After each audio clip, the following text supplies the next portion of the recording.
Never give in. Never give in. Never, never, never. In nothing, great or small, large or petty, never give in except to convictions of honor and good sense. Never yield to force. Never yield to the apparently overwhelming might of the enemy. You're listening to the Outlaw Radio Network. OutlawRadioNetwork.com. This country can't be knocked out with one punch. We get right back up again, and when we do, the world's going to hear the roar of our engines. But it ain't about how hard you hit. It's about how hard you can get hit and keep moving forward. How much you can take and keep moving forward. That's how winning is done. You do your work, and we will do our bit. Republic. I like the sound of it. It means people can live free, talk free, go or come, buy or sell, be drunk or sober, however they choose. Are you ready to be who you are? No poetry, just a straight answer. The government has deliberately sought to deceive the United States by false statements and expressions of hope for continued peace. We are men of the hood. Matty, now at your expense. But there's no both sides anymore. They're just trying to wreck our goddamn country. It's time for you younger guys to take over. You were meant to be here tonight. This is your time. Their time is done. It's over. Screw them. This is your time. Now go out there and take it. If you guys don't start thinking as men, we're gonna have a lousy country. For the crimes of incitement to cause unrest, I declare to be an outlaw. Good evening. Finally! Anyway. Hey, it's the Outlaw Radio Network. What's going on, guys? Outlaw Radio. Thanks for checking out the show. It is the 28th of January, 2024. There is a lot of stuff to go over, but I really have to talk about the elephant in the room. First, K-Dog, Black Tom, Lori, the CEO, Bob Ross, DJD's around here somewhere. Which elephant? Yeah, we have to talk about the elephant in the room. There seems to be a herd these days. Which exactly No, the glaring which one. elephant are you talking The glaring about? one, man. The glaring Okay. one. I thought All we right? weren't going to talk about that. The glaring one. Well, you're wearing your hat, though. Earlier today, Oh. I declared on my Facebook page that there was no way in God's green earth that Lamar Jackson would win this playoff game. There was no way in God's green earth that Lamar Jackson would take the Baltimore Ravens to the Super Bowl because Lamar Jackson's not a quarterback. He's a running back with a little bit of an arm. And that there was no way that Kansas City was not going to go to the Super Bowl riding the Taylor Swift coattails, heading off for another opportunity at a championship. And by the way, I also said earlier today, there was no way the Detroit Lions would win the game against the 49ers because the 49ers are a better team and the Lions haven't done anything since the 1950s. So please stop, for the love of God, questioning my genius, my talent, my excellence, and my commitment to excelling. Because I'll say it again, there is no way that I was going to be wrong today. None at all. So suck it up, buttercups, all you Lion Ravens fan. Oh, the NFL's rigged because the colors have the Ravens and it has the Niners and it's all rigged. No, clearly it wasn't. And all you schmucks were wrong, and K-Dog was right. So do me a favor, bow down and acknowledge my fat ass. Anyway. Well, good evening. Good evening. I got feel better. so much crap Do on you Facebook feel today. better? Oh, I do now. I got so much crap on Facebook today. I said, there's no way the Ravens are going to win. None. And I said, there's no way the Niners are going to lose. Now, I was wrong. I did say the Niners will win by double digits. I was wrong about that. That was a good game. The bits I got to see. Yeah. I was hoping Detroit was going to hang on because I really don't like the Niners. What? Listen, no. Listen. I know it's. I mean, McCaffrey was No. great. Purdy what I was want. great, and I like watching those guys play. So Here's what I want. I want the Niners in the Super Bowl against anybody. The Chiefs is fine. and then they have to lose. I want them to get clowned on national television in front of the millions and millions of idiot 49er fans that think they're the last time they won the Super Bowl, it's on a VHS tape somewhere. They're like the Cowboys. They haven't been relevant. They haven't been relevant since the 90s, man. Wow. Oh, my God. Oh, Philip has so I'm trying to something. follow. Yes. Were you right or wrong? There was no way that I was going to be wrong. Oh, Yes. No. That's no, no, you can. Anyway. Philip, we're not going to get him out of the studio if you keep that up. I have another announcement The to make. ego is going to I have bloat. another announcement to make really quick. Okay. We're going to lay to rest here tonight. I don't know Paul's not here. I was hoping to be here for this. We're going to lay to rest here tonight the whole K-Dog is single thing. Okay. K-Dog's not single. Oh. Okay. Okay. You're K-Dog not? is not married. K-Dog's not tied down. But K-Dog's not single. So let's change our paradigm. Now I'm just confused. K-Dog is committed to a cause greater than himself. But K-Dog's not single. Okay. Because single means you're available. I'm not available. Okay. I'm not available. So now we can finally pull that sock out of Paul Madden's drawer. Hey, why you're single, Kevin? Shut up, you ass clown. I like that song, though. Anyway, welcome makes to the me show, feel buddy. 10 again. Oh, It reminds me, I should see if Paul's in the thing. I'm so happy. Nope. I really am. I'm so happy. And we're going to get to serious topics in a minute. We got a whole bunch of national stuff to go over here in the first hour. National and international. Yeah, well, yeah, but Foreshadowing. Yeah, but it's national because it involves us. You know what I mean? Like, I know what happened in another country, but it involves us, so it's national. Like, Right. international to me are stories that we don't really have a stake in, but we follow it. Like Gaza and Israel really isn't us. That's international. But when it involves our servicemen and women, that's national. Huh. All right. That's people mourning back home. Oh, I just And there was no way. Anyway, I just figure if there's another country involved, it's international. yeah, And it's not on our soil. Yeah, that's fine. Yeah. You're right. You're right. Of course. How was your guys' week? Let's get that out of the way here really quick. Tom, was your week good? Oh, it's my Friday. It was an interesting Friday. I mean, Yeah. just Busy? long story short, I lost track of what I was doing and flooded my distillery a little bit. So I have really clean floors this evening. You cleaned floors. Well, after I flooded the distillery, I had to clean the floors. Just the process of removing all of the water will clean the floors. Okay, that'll do It it. doesn't Yeah. have another meaning, does it? I'm just checking. No, there's no entendres or anything here. I literally, Tom's I just been cleaning the floor. I just lost Boom, track of chicka, filling up a bow, tank, and it holds 400 gallons, and I dispensed 450 or something. Wow. Well, you Well, it's probably like 400. Is it a new blend you're making? Yeah. The brown Yeah. chicken, brown cow? Yeah, blend? something. Yeah. Mop bucket swill. I don't know. All right. Lori, how was your week? Oh, same busy as usual. The Well, thanks for the depth. I appreciate that. What would you like to Because you know what know? Lori said? It's year Lori end. said when Kevin asked the question, Lori said that there was no way she was going to give any depth or any information. I feel It's year end. I feel sorry for anyone in Lori's line of work at this point of the year, every year, because their brain slowly melts out their ears. And I get it. Their unusually PC responses are not PC. Mm-hmm.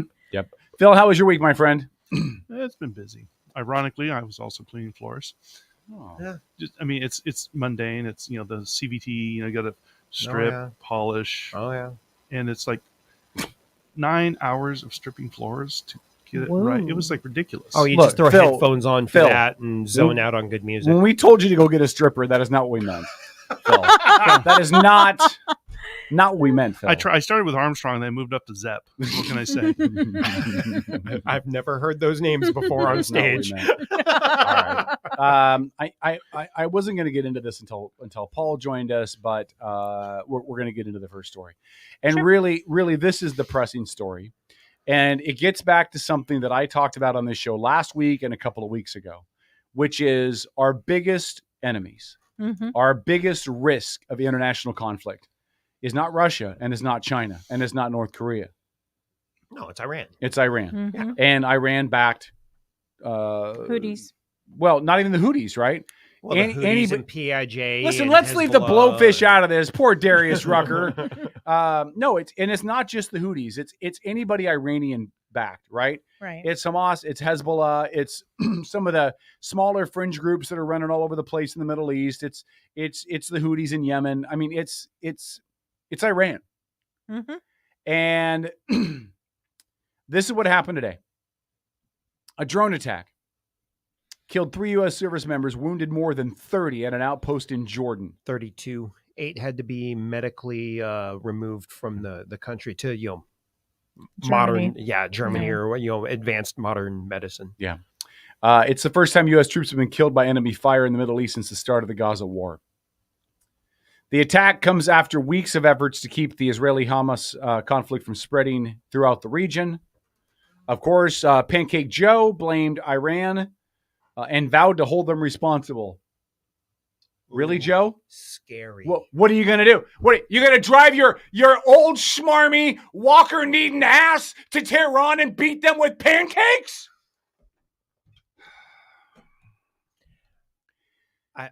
I have an observation about Yes. this. When you're done, I'm gonna go ahead and finish, covering details you wanted to cover. No, I think that's the crux, right? Okay. So here's what we know from the region. All right, let's just break down the entire region first.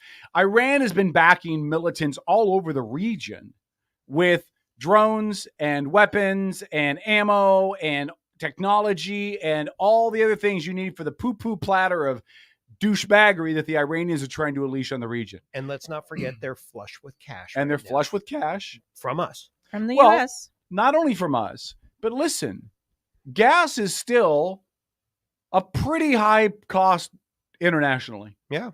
Okay? And Iran is still exporting gas, oil. Now, they're not exporting it to us, I don't think.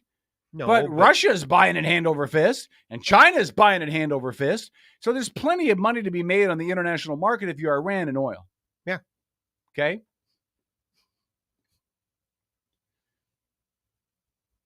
If we are going to stop the mess, then the only way in which we stop the mess is to deal with the mess maker. Tom said earlier in one of his responses, I believe it was in our team chat. It could have been on Facebook, but I think it was in our team chat. It was our team chat. He said either deal with Iran or bring our troops home. Yes. I believe you said we should bring our troops home. Where my thoughts on this whole thing are what our last 3 major conflicts, Korea, Vietnam, Afghanistan, Desert Storm. Yeah, that one was a little weird. Yeah, that one's kind of an outlier. But when we're talking about Korea, definitely Vietnam, definitely Afghanistan, our doctrine, our methods of contain and try to keep things from breaking out and getting worse, they don't work. That we can't go in there and try to not hurt anyone, but also not get ourselves hurt. That's not how you fight. Mm-hmm. So we need to either 1, bring all of our troops home, which is what I think we need to do, or 2, we need to go and turn the place into a parking lot. But this middle of the road mamby-pamby stuff is just going to get U.S. troops killed. It's going to cost U.S. taxpayers way more than it needs to, and we're not going to get anywhere. Nothing's going to happen, but Americans die. I think at this point, our only option is to turn Iran into a parking lot. I don't say that lightly. I have 2 sons that are draftable age. Mm-hmm. I don't say that lightly. I work for the Department of Veterans Affairs in my day job, and I read countless accounts and veterans personnel records about veterans that fought for this country in a myriad of wars and police actions and the damage it's done to them mentally, physically, and emotionally. So I don't suggest this without just deep reflection. But the libertarian belief, the Rand Paul belief, that if we bring all of our troops home, that this will somehow make things better, is incoherently worse. You think so? Yes. Because all we will do is allow them to wreak havoc over there until they wreak havoc over here. I think that's already going to happen. Well, but it hasn't yet. It hasn't yet, but our unsecured southern border, you don't think there's a bunch of nonsense brewing? The unsecured southern border is an issue. We'll talk about it later in the show. It's on the docket for tonight. We're definitely going to get to it in hour number 2. But I'm going to tell you right now, the unsecured southern border does not relate to terrorism to me. Now, could it tomorrow? If an attack happens, we trace back to somebody who illegally came across the border? Certainly. And I'm not saying that's off the table, that it wouldn't happen, or there's not a possibility, or that they're not sneaking sleepers in across the southern border, because a southern border is more porous than Swiss cheese. Yeah, there's already Border Patrol reports of fighting age Middle Eastern men coming across the border in Mexico. Listen. And not small numbers. Listen, Linda. I am not in any way going to say, oh, they're middle-aged Middle Eastern men, they must be terrorists. No, I'm not because suggesting that. I think that's a stereotype that I'm not going to subscribe to. Correct. And listen, before Oklahoma City, I did not atone to the fact, not that it couldn't happen, but I was not prepared at that point to attribute domestic terrorism as a significant issue that faces this country on that kind of scale. Okay? I mean, I saw like the environmental warriors and, you know, and small stuff, but I never envisioned. Now, and I'm not saying it couldn't happen. I'm not putting my head in the sand. I'm saying we have a perceived risk threat coming across that southern border. Mm-hmm. We have a known risk threat in Iran. Yes. We have a possibility that some of the people who illegally came across the border are terrorists. And maybe they are. We have a known threat in Iran that has now killed 3 and injured more than 20. And make no mistake, I know that everybody says it's Iran-backed militants, Iran-backed terror groups, Iran-backed Houthi rebels. You call it whatever you want to, man. It's Iran. Mm-hmm. Agreed. And at this point, and I'm not saying that we do this instead of the southern border. Don't get yourself all twisted. No. I'm not. I mean, I have different thoughts on the southern border. We'll get to that when we talk about that topic. But at this point, it is possible. At this point, I want cruise missiles in Tehran by Tuesday. At this point, I want cruise missiles hitting every Iranian Republican Guard by Tuesday. I want them to cease as a civilized nation by Tuesday.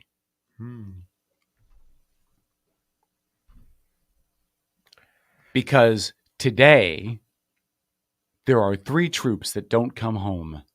There are 3 sets of families and friends that are mourning the loss because of our ineffective, weak, spineless president and his famitized administration. It is now time to be strong and wipe some bastards out.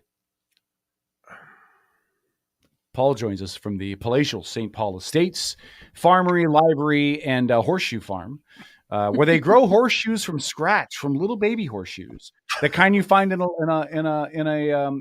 Lucky Charms box. Hello, Paul.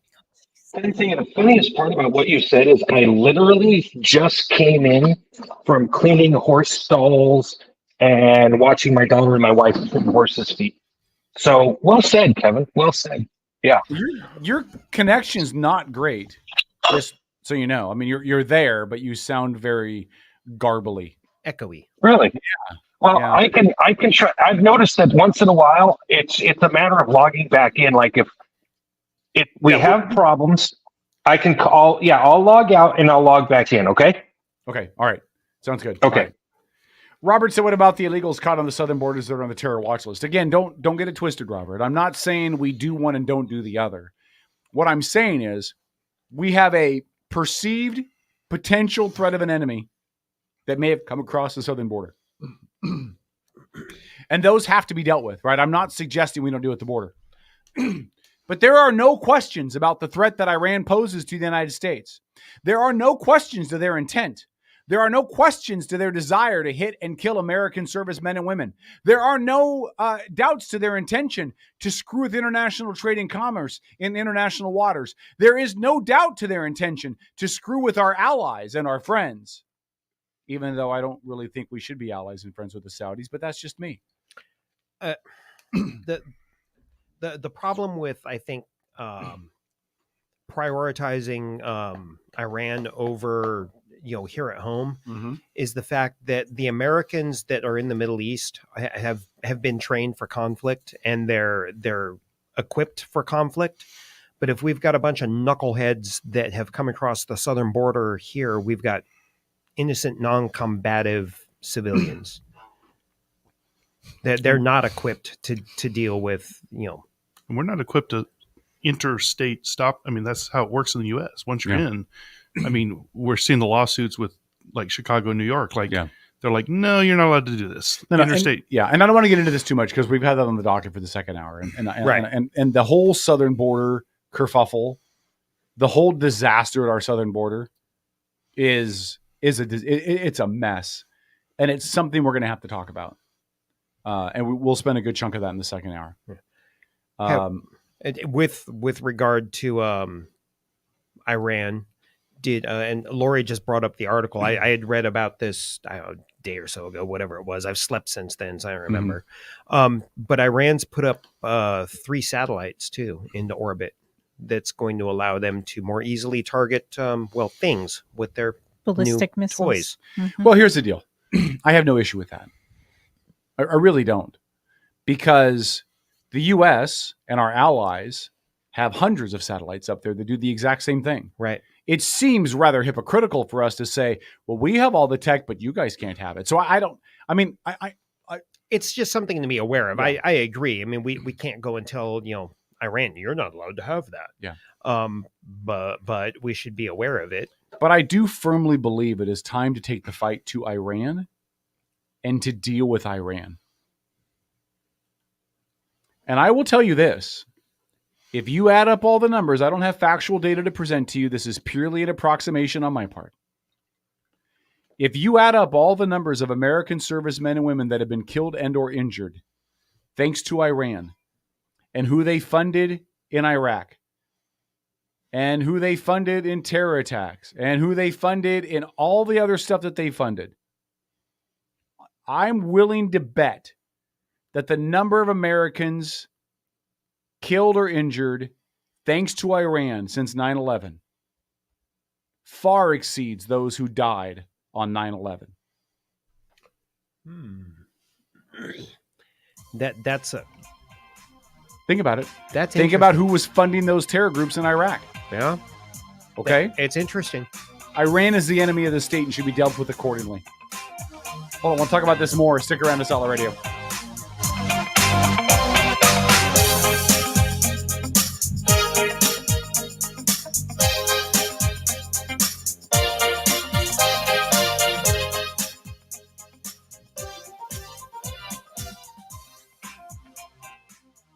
Outlaw Radio. Let's check. Paul joins us again. Hello, Pablo. Your mic's muted. Hold on. He's in here twice. Got to figure out what he's doing. All right. Swap him out. There you go. Paul, you there? Testing. 1, 2, 3. Pablo? Paul, testes, 1, 2. All right. Questions here. Just comments in chat. Robert says, if you think we can't knock a satellite, then you're not paying attention. No, I know we can knock out a satellite. That's not what I'm saying. I'm just saying. No, it's just something to be aware of. Yeah, I'm just saying. Escalation. Again, they can see better. I don't want us to be hypocrites, right? We have satellites that allow us to do that. They want an even playing field. Again, I don't like Iran, but I can't fault them for wanting to have the same options that we do. So fine. No, I'm just saying we need to be aware. I mean, they can see better. And the first time they use one of those satellites to do something, we're taking that sumbitch out.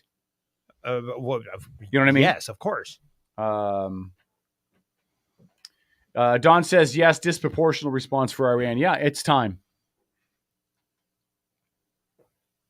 Now, it's not going to happen. Oh, not with Pancake Joe. Not with Biden. Now, if Trump gets elected, you're going to see Iran suddenly shut. We're on Facebook only, right? Mm-hmm. You're going to see Iran shut the fuck up. Yep. Because the minute Donald Trump gets in the White House, Iran's going to be like, oh, crap. Maybe. Do you still think Trump's going to end up in office? Yes. Okay. Yeah, we'll talk about that later, too. Do you think it's going to be against Biden? Yes. Okay. Yeah. Outlaw Radio, we'll get back to this topic and more. Leave your comments in the chat. Share the show. Get free stuff. Back after this.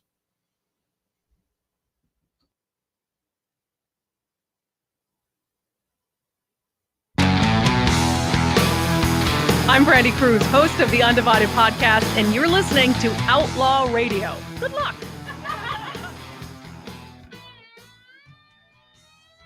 Outlaw Radio.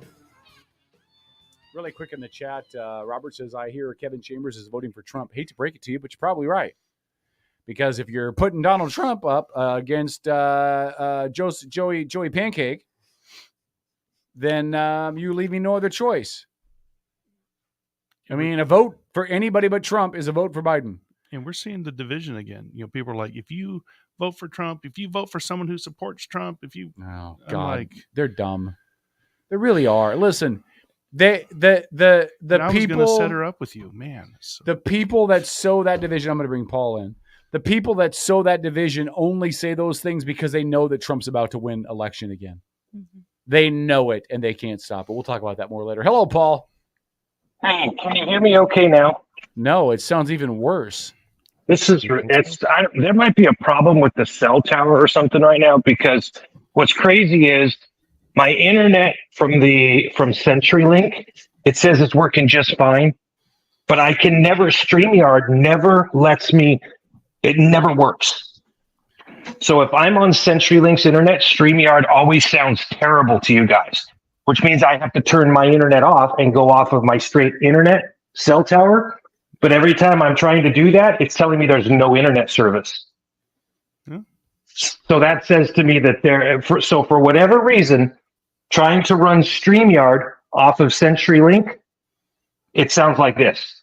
Because I had TVs playing and kids on computers and everything was running just fine.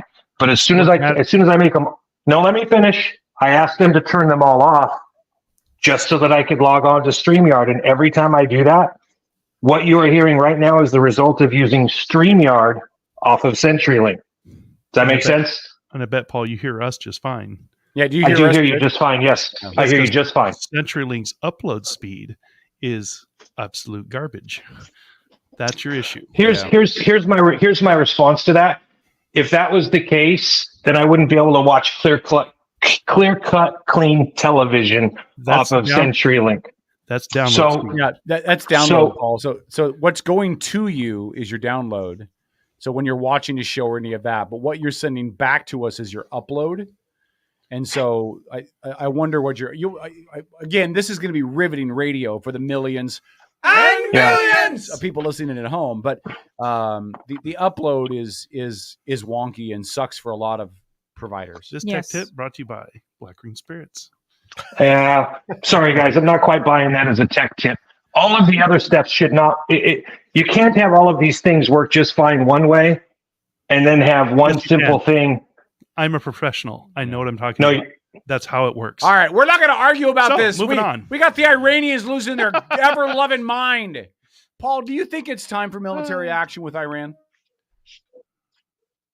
Absolutely. Okay. Why wouldn't it be? Like, what's the reasonable excuse not to? That's the question. I mean, there is no excuse not to engage in conflict with Iran, right? I would be sitting here waiting forever for somebody to give me a reasonable explanation as to why we should not take military action. 155 times since October 11th, we have been attacked by an Iran-backed organization. Okay, U.S. troops have been. It's a miracle that it took this long for there to be U.S. casualties. I ask a question. Is there any diplomatic solution? No. Oh, no. How do you have diplomatic relations when one party does not believe the other party has the right to exist? Yeah, but we're not Israel. Are they feeling the same way about us? Well, no. It doesn't matter that we're not Israel. We have this thing called a treaty with Israel. Oh. We have very specific rules, I guess you would say, for how we deal with our allies when they are attacked by a foreign power. We have a mutual defense pact. We come to their aid. They come to ours. These are part of international diplomacy that are really important. I think a lot of people don't get, because you see all these comments all over the internet about, America this, Palestine that, save the people of Gaza, yada, yada, yada. You know what? The people of Gaza have effectively made themselves casualties of world history. They backed the wrong side, and that's just the bottom line.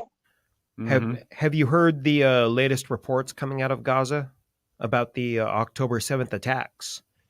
So I have heard some things. I don't know what you're specifically referring to, but if you're talking about the fact that United Nations personnel aided and abetted the Palestinians in the attack. Yes. That's exactly what I'm talking about. Yes. And those people have been released. They are no longer with the UN. Japan and most of Europe have all pulled funding for humanitarian aid via the UN for Gaza right now until there's further investigation. Yeah, I don't blame them. Yep. But listen. Palestinians in Gaza, okay, in civilian clothes, are on video, along with the UN, the people that work for the UN, are on video running across the border and helping Hamas carry hostages back across the border. Now, people can sit there all day long and say, yeah, but. Yeah, you get to the, listen, what do we do to Hiroshima? What do we do to Nagasaki? Yeah. You get to the point, I'm sorry, you are either complicit or you get the hell out, but you supported these people. You supported what they did. There is a goddamn good reason why Egypt built a wall there and said, yeah, no, you ain't coming here. Because they know, as fellow Arabs, exactly what Hamas and exactly what the Palestinians do. People have to understand what asymmetric warfare is. If you don't understand what asymmetric warfare is, don't engage in this conversation with me. Here's why. I will explain it. Asymmetric warfare means that you are fighting a war outside of the norm. And what I mean by that is Hamas, if you're Hamas, you're outnumbered 1,000 to 1. Why do you do what you did on October 7th? Because you know that by taking 200 plus hostages, by butchering 1,200 people, right? You know what the end result is going to be. You know Israel will not be able to stop what they are doing, that they are coming for you, and that it will be overwhelming casualties. Why?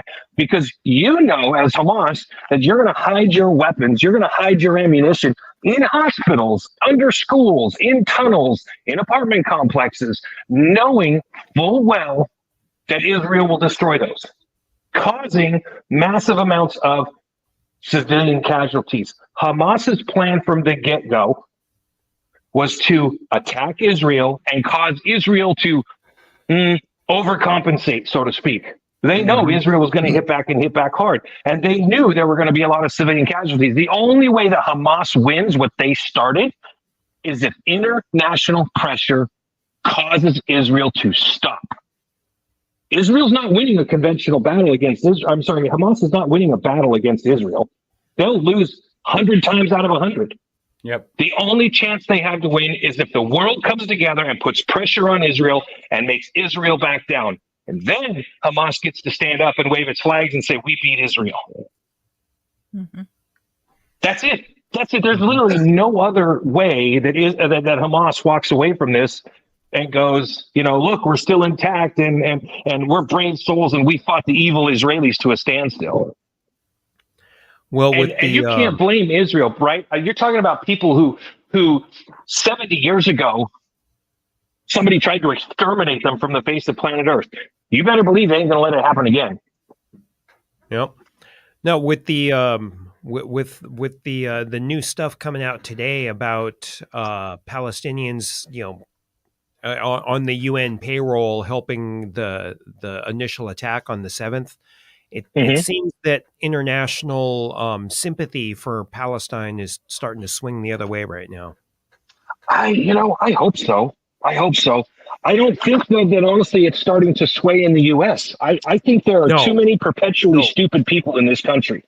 Too many people that think that it's chic, if you will, no pun intended, to support Hamas. And quite frankly, too many idiots on the far left. Well, there is nothing more incredibly stupid than seeing somebody wearing a T-shirt that says gays and lesbians for Hamas. Like it's pretty silly. It is pretty silly, yes. Yeah. I still stand by my claim that it's a good claim, by the way.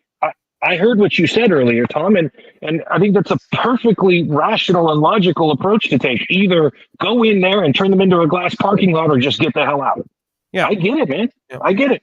Yeah, but no, I'm talking about things here at home with people taking sides, and it really seems to be along party lines.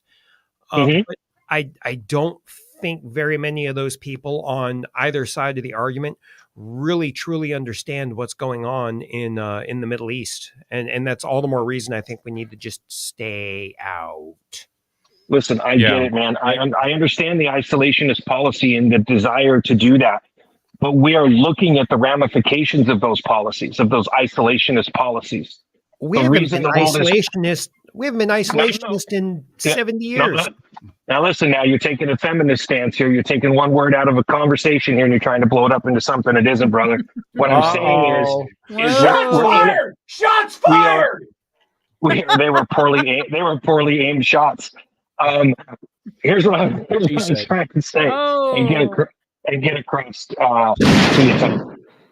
We are in a country with a president that is hands off. He would rather pay billions of dollars to a terrorist state than have to engage them, right? Yeah. Which is exactly what Joseph R. Biden did, right? Yeah, this president is a dumpster fire. He's not going to handle anything right. We've already seen that. Exactly, right? So with that in mind, I mean, he's a hands-off kind of guy. He just is. He doesn't. He has put people in place in his. And you know what?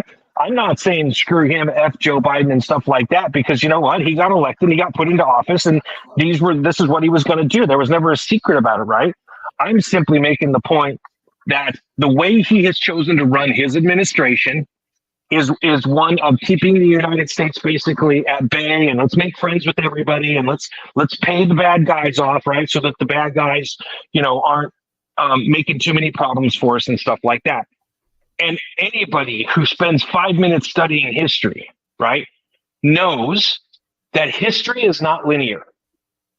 History is a series of back and forth, moral growth, moral regression. And what do I mean by moral growth? And right? So you start doing really well, and everybody's nice, and history's looking good, your country's feeling good, right? And then at some point, animosity and hatred builds up somewhere. And so somebody takes a moral step back and does things like, I don't know, genocide, right? So, and I've heard the argument made, moral is, especially by my liberal friends, history is a straight line, and it's just not, right? You would think in the 21st century, we would have the moral clarity to not be going out and butchering women and children in their beds on a Saturday or Sunday morning, right? You would think we would be better than that. But clearly, some of us aren't. Some of us still understand the sword, and that's all we understand. And when I say we, I don't mean us. Mm-hmm. I'd like to remind people of the incident that took place in 1988, I believe it was. The last time we got that Iran effed around and found out. It took us an 8-hour workday to destroy half of their navy. Yep. Yeah. But that was a proportional response. Hold that thought. We're going to chat on the Facebook site. We'll check your comments. We're back after this. Outlaw Radio Network.com.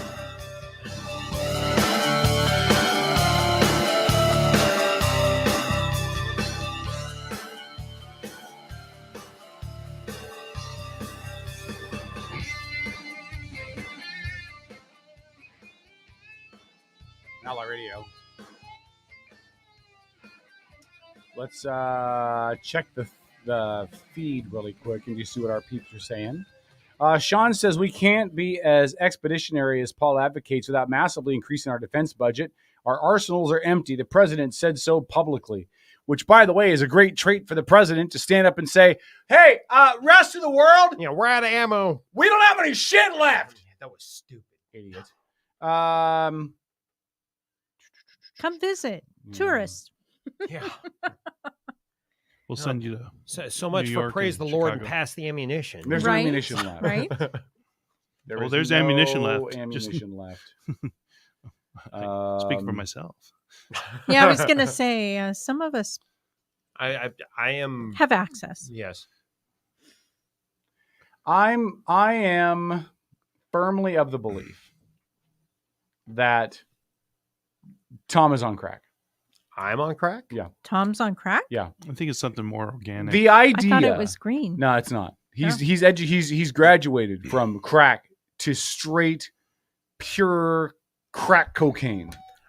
What? The idea that somehow we're going to go Hey, you know what? We're just going to isolate. We're going to pull our troops out of the region. We're going to pull everybody back home. We're going to get out of here.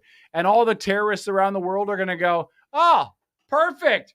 We're going to forget all about you and 75 plus years of what we've called as our oppressors. We don't need to get any payback. You guys are going to leave? That's perfect. They're going to do the exact opposite. Hold on. We're coming back on AM. It's Outlaw Radio, and Tom is on crack. Network.com. ThomasOnCrack.com.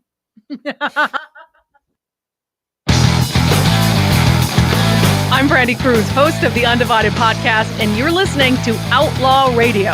Good luck.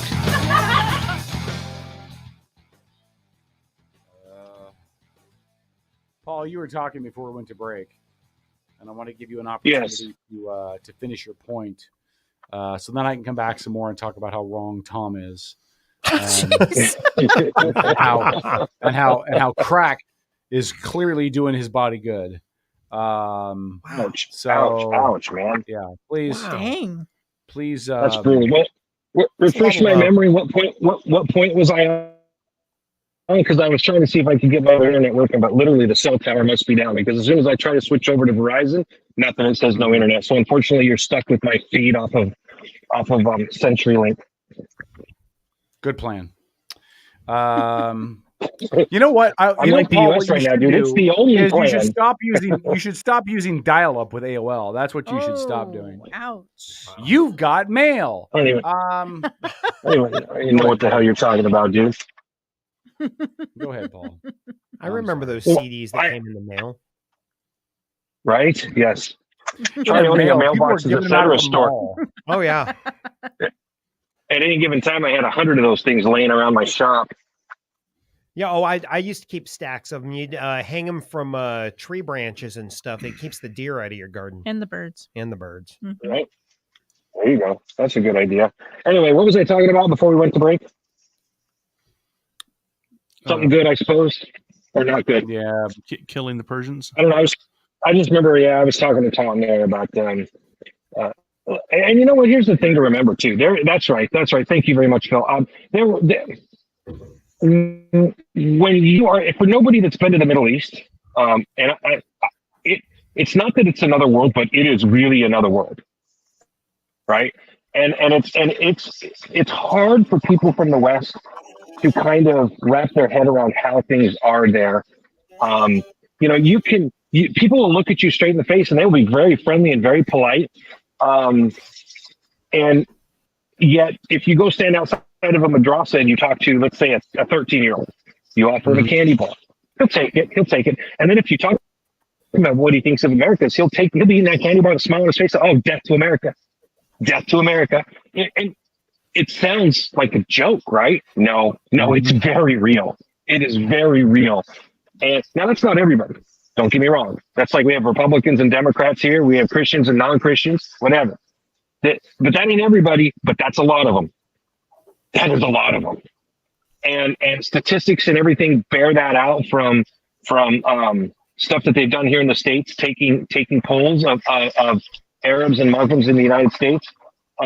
It's how they are raised. They become products of their environment. So it is what it is. And until there is nothing I don't believe that we are going to be able to do as far as changing their culture and their hatred towards the United States. Now, is there hatred without merit? No, it has merit. There's things that we've done wrong. Sure. I wouldn't deny that in the slightest bit. We screwed some things up for sure. Having said that, it's not like our children don't come out of school going, let's nuke the Middle East. We don't teach our kids that, but they got no problem teaching their kids that there. I hear you. And isn't that all the more reason? Isn't that all the more reason for us to just leave that part of the world alone? Maybe. You might be 100% right, Tom. I just live in that kind of a world yet. I don't think we can do that yet, right? Because if we do that, then I think it grows out of control. I think that you go ahead. It's gonna be messy if we were to do that. That's just like deregulating the banking system or something. It's gonna be messy, but But funny that you picked that one. Yeah, I just, the first thing I could think of, but when you get on the other side of the mess, I think it's going to be better, honestly, for both sides. The Sure. Well, then you would have to decide, Tom. How do you get to that mess? How do you get through that mess? Full blown war? Very painfully. So so how do you get to it? Do you just take everybody, pull out, and then let them kill each other? Because that's what would happen. Yeah, that's kind of what I'm advocating for. Just let it be what it's going to be. Let it be. Let it be. There you let go. it be. Let it be. I'm feeling you, Tom. So Tom's the way Shoot yourself some Muslims. Let it be. Let's step back and watch things go all Lord of the Flies on each other. Look, can I interject? Go ahead. Here's the deal. In World War II, did the Germans hate the U.S.? Yes. Mm-hmm. Did the Japanese hate the U.S.? Yep. Yes. Do they hate us now? Nope. Do they hate us now? Nope. No. You know why? Because we kicked their candy ass. This whole idea that we have to be somewhat passive and restrained and show mercy on the enemies who would gladly feast on the bones of our children is insane. What you don't teach rogue warmongering Republican. You don't teach rogue regimes how to respect you unless you beat the crap out of them. I'm not a warmonger, but at some point we have to accept Iran is never going to let us live peacefully. They're never going to let our allies live peacefully. They're going to fund them, arm them, resource them in ways that they can have their little minions come after us so they don't have to. Well, then I don't disagree. Carpet bomb the country and bring everyone home.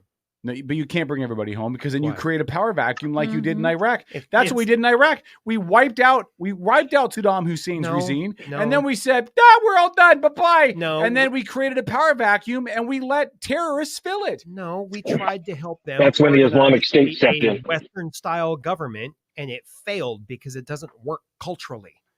So either we that's true too. Both everything are true. alone, or we carpet bomb the place. Don't put anything in play. Just let it be what it's going to be. You're insane. I know. Insane. But it's one because the Taliban is back in charge of Afghanistan after we let them have their own rule. Yeah. Remember the Taliban? They were the group that was in some part responsible for what happened on 9/11. I do, and we tried to keep them out of power, and it didn't work, did it? I want us to nuke some bastards, and not literally. I don't want to use nukes. I want us to bomb the crap out of some bastards. I really do. I want us to turn Tehran into like a video game landscape. I do. I want it to be like Fallout. Okay? Like I want it to be a video game landscape. I want nothing left. And then so we give one big barrage into Tehran.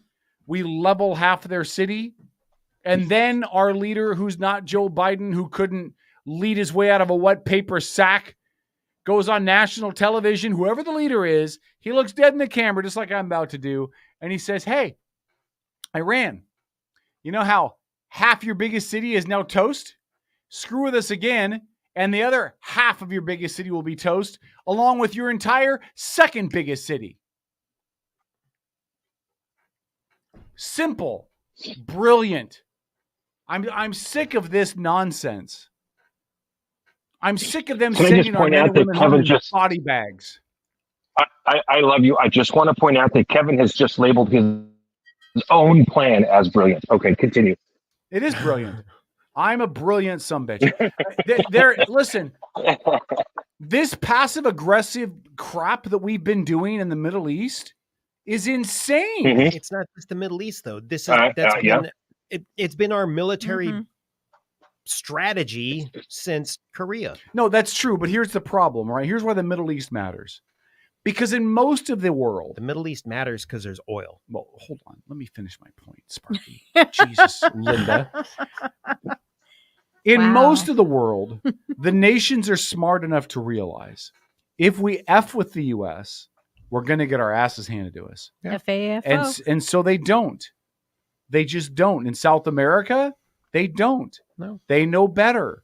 Central America, they don't. They know better.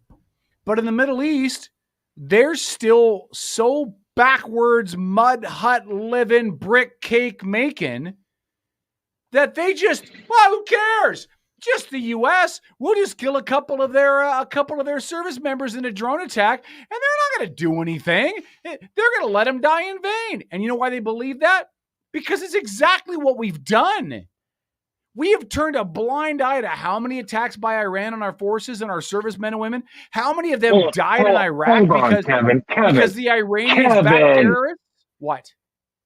Come on, Kevin. Are you trying to suggest that bombing empty warehouses had no effect? Yes, bombing empty warehouses had no effect. Not to mention the fact that that's not what Joe Biden said. He bombed them. I mean, Biden even gave a warning before he bombed them. He might as well have said, "Hey, by the time I'm done eating this plate of pancakes, I'm going to level your warehouse at the corner of First and Okay, so in the 45 minutes it's going to take for me to finish these pancakes, you all might want to get all your arms, weapons, and people out of that warehouse in the corner at First and Is that your Middle Eastern impression? When we bombed.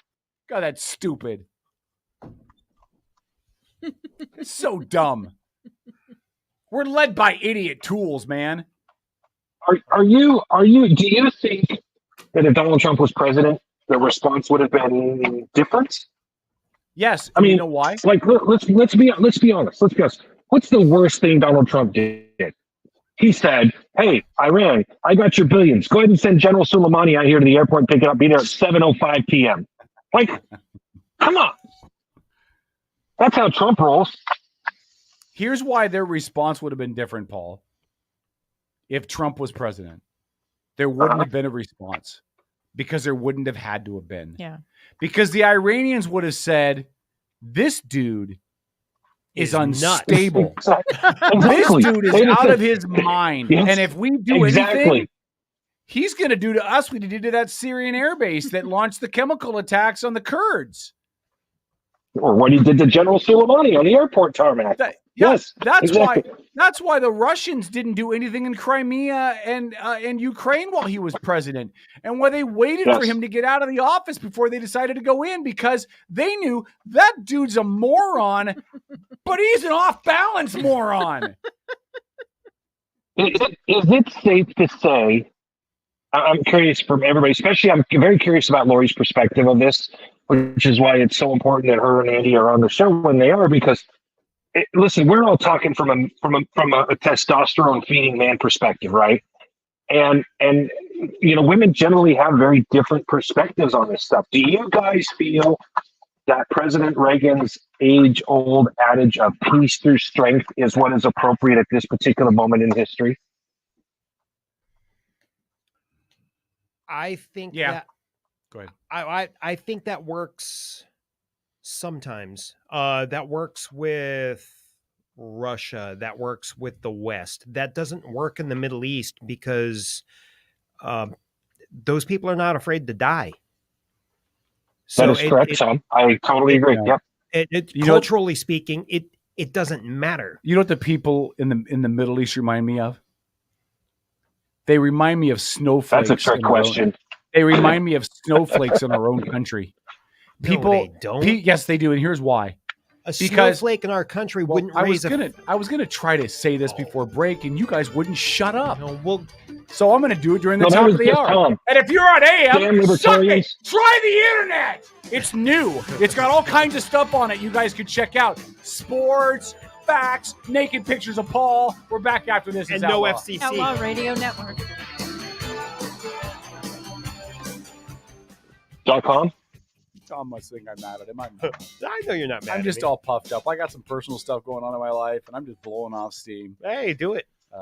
Anyway, here's why they remind me of snowflakes.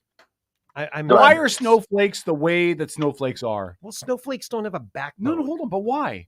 I don't know. Then let me answer my own question, goddammit! Well, you're asking a question. Because they were raised by snowflake parents. Here's why. because Raised nobody by snowflake ever parents. smacked the taste out of their mouth when they were wrong. Nobody Oh. disciplined Yes. them. Nobody spanked them. Nobody held them accountable. Yes. People made excuses and gave them participation trophies. They let them play Yes. soccer and pretended it was a real sport. I can kick a ball, Mom. Shut up, Junior, and try a real sport. Why are the terrorists like that? Because those countries have been left to do what they wanted to do and act in the way that they wanted to act and export terror for decades, and nobody's kicked their teeth down their throat. And so they're just emboldened. Thank you. Nobody's Yes. going to hold us accountable. We can do whatever we want because we're just going to send out individual lone wolves to do our dirty business for us. And Yeah. nobody's going to hold us accountable. They're just like the freaking snowflakes, man. And you know how you deal with that? You kick their ass in a bar fight. Because the first time you walk up to one of those little snowflakes that are like, oh, democracy sucks and we need socialism, and punch them in the nose. The first time you go up to one of them and say, oh, we don't need any police anymore. We need to demilitarize the police force. And you kick their ass. Who's the first person they call? The goddamn police. Kevin, I just have to say, you make me feel like a proud parent. 23 years of radio and I feel like my job is finally done. Now, Tom, you said earlier they're nothing alike. Now that I have who? laid out the blueprint of how snowflakes and terrorists are basically carbon copies of each other, can you tell me I'm wrong? The big difference between Oh, a he can terrorist tell you, and a but snowflake it is the presence of a backbone. A terrorist is at least willing to die. I mean, he's doing something crazy, but he'll go blow himself up with a vest. Okay. A snowflake doesn't have that fortitude or backbone. Okay. But the reasons why they but exist. the disciplinarian stuff, I think I agree with. Yeah. I guarantee you. No, man. You. There's little terrorist boys and girls running around in Gaza Strip or the West Bank or in Tehran, carrying around a little trophy, a little dynamite vest. That's their participation trophy because they didn't get chosen to go do the suicide bombing, but they were ready to, so they got their own little participation trophy. Here you go, Hamid. Here's your little participation trophy, and the next time we need somebody, maybe we'll give you a call. Wow.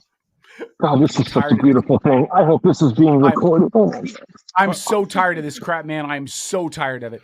I am so tired of us not holding them accountable, and then people in the U.S. and in Europe acting surprised when they rise up again and do something. And then you guys want to get pissed off at Israel because they're kicking the crap out of Hamas? That's exactly what we should be doing to Iran on a daily basis. General George You guys have co-signed. You guys have co-signed the murders of our servicemen and women, and then sat back and said, "Well, we shouldn't do anything because it'll make people mad." The fact that you're not mad that 3 more service members have gone to the great beyond before their time pisses me off. You should be mad about that, Tom. General George Patton said, I was just pointing out, Phil. No man ever won by dying for his country. He won it by making the other poor dumb bastard die for his. And let's not forget that the very name of warfare suggests that if the enemy is fighting you to the death, if you kill enough of them, eventually the fighting stops. There's your strategy for victory. Here's what I'm going to do. If I was president. But we haven't done that in a long time. If I was president, here's what I would do. I would put bacon grease all true. over the southern border. I'd put bacon grease on every freaking airplane. They'd have to walk across bacon grease to get here. And suddenly, there'd be no more terrorists. And every gun would have bacon grease on the stock. Don't forget. Radio, back after this on AM. Don't forget what happens if an Arab man sees a naked man's wife, or sees a naked man's wife, naked woman. Wife. God, I don't even know what I'm saying. I will take vengeance upon mine enemies, and I will repay those who hate me. O Lord, raise me to thy right hand and count me among thy saints. You're listening to the Outlaw Radio Network. OutlawRadioNetwork.com. We must all fear evil men. But there is another kind of evil which we must fear most. Gentlemen. That is the indifference of good men.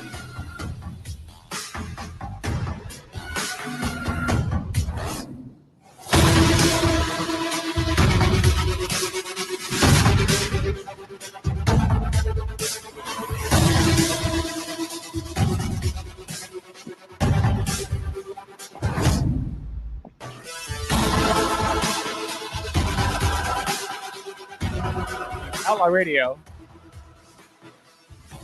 Out of nowhere, Margie says, Australia and New Zealand. Yep, that's where the bunkers are for the elite.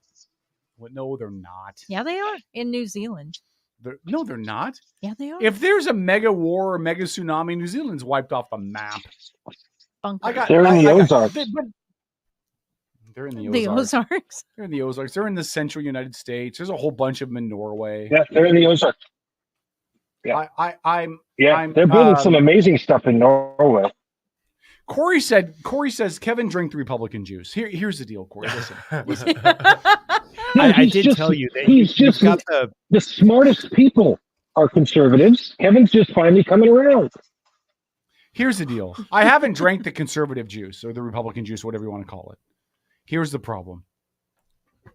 I am sick and tired of watching our servicemen and women come home in body bags. I am sick and tired of the libertarian view that we should just bring them all home. Like somehow that allows them to come to their senses and stop doing the shenanigans that they're doing. Like if libertarians had their way, Paul, you know what would happen? The world would turn into that joke writes the world itself. would turn into what our teenagers have become. No regulation, no oversight. We do whatever we want to. It would be a giant cluster F. Because there would be no semblance of law and order. There'd be no risk of the U.S. smacking the taste out of their mouth. Oh, I disagree with that. I know you do. Yeah, it's so much easier to defend here at home. Are we in Darfur? Excuse me? Are we in Darfur? I'm not sure. Have we ever been in Darfur? I'm not sure. We've never been in Darfur. Yes. Yeah, Darfur. Yeah, Darfur. We've been in Darfur. Yeah, we've been in Darfur. Oh, have we been in Darfur? Yes, we've been Darfur there. or Belfair? What do you Yes. think? Belfair, Darfur, same thing. Oh. Yeah, okay, fair enough. I was going to say, is Kevin having a stroke? What's going on? Have we gotten involved in Sudan? No, there's no money there. Hold on, but that's my point. There's nothing. Sudan or Your South Sudan? argument, Tom, is, well, let's just keep U.S. troops out of it and everything will work itself out. We kept U.S. troops out of Eastern Africa, and what happened?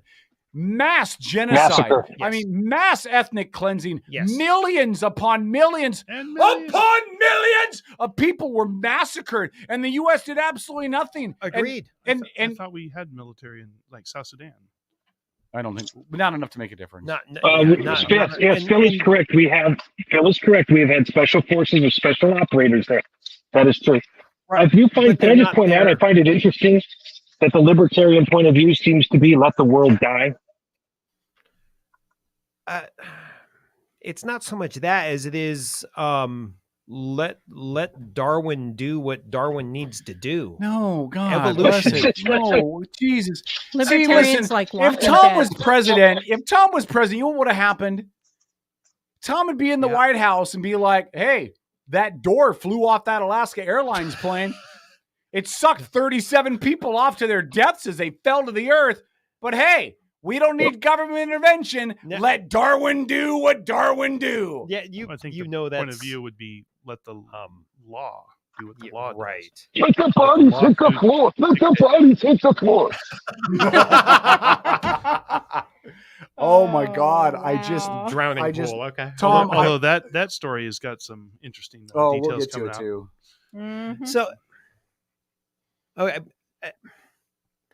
you know, it's so funny when people discuss this stuff. You know, it's the tendency to take the most extreme example you can like dream up and put together, and that's not the case for any real political discussion. I don't think anyone goes into a a brainstorm or a policy idea or a conversation or whatever, thinking that they want the absolute worst for their community. So that's the kind of stuff that makes it so difficult to have conversation just in this day and age, because everyone says, oh, Biden's, intending to flood America with immigrants and displace American citizens. Right. That's just not true. And I'm sure that's not the case. Is he doing a good job of controlling the borders and vetting people? Nope. But does he have malintent? I don't think so. Honestly, I don't think Biden's got much intent on anything other than pancakes and rum raisin ice cream. But we can say the same thing about Trump. Does Trump have any bad intent for people? Well, probably, because he's a toxic person. But he's only out to get people that he feels have wronged him, right? I mean, otherwise... No, Trump is it's way more than that. Trump is just out to get everybody. Trump is like, she didn't let me touch her VJJ. Okay, we're going to go after her. So okay. Yes. And he didn't. Yeah. Right. And he wants to be self-serving, I'm sure. But that is most of our politicians nowadays, in my opinion. They're all self-serving. But look, here's the deal. They're all, doing insider training. I just sent you a link, Phil. Did you get it? Et cetera, et cetera. Can you play that? Can you send it in the private chat then? Oh, yeah. Hold on. Let me. Paul, I think you're going to love this. I found the radio edit, the private chat. Okay. It's a fourth one down in StreamYard. Yeah. Okay. Hold on. And it's just audio. So I think this song will really make you happy, Paul, when you hear it. And it's the radio edit. This is now the mode that I'm in. This is now the mode that I have digressed myself into. And then in a moment, I have a big announcement for Paul to hear. This is what I have devolved into in this conversation. Devolved. Oh. You know this song? Better be the radio edit. Oh. I was going to say, is this from Team America?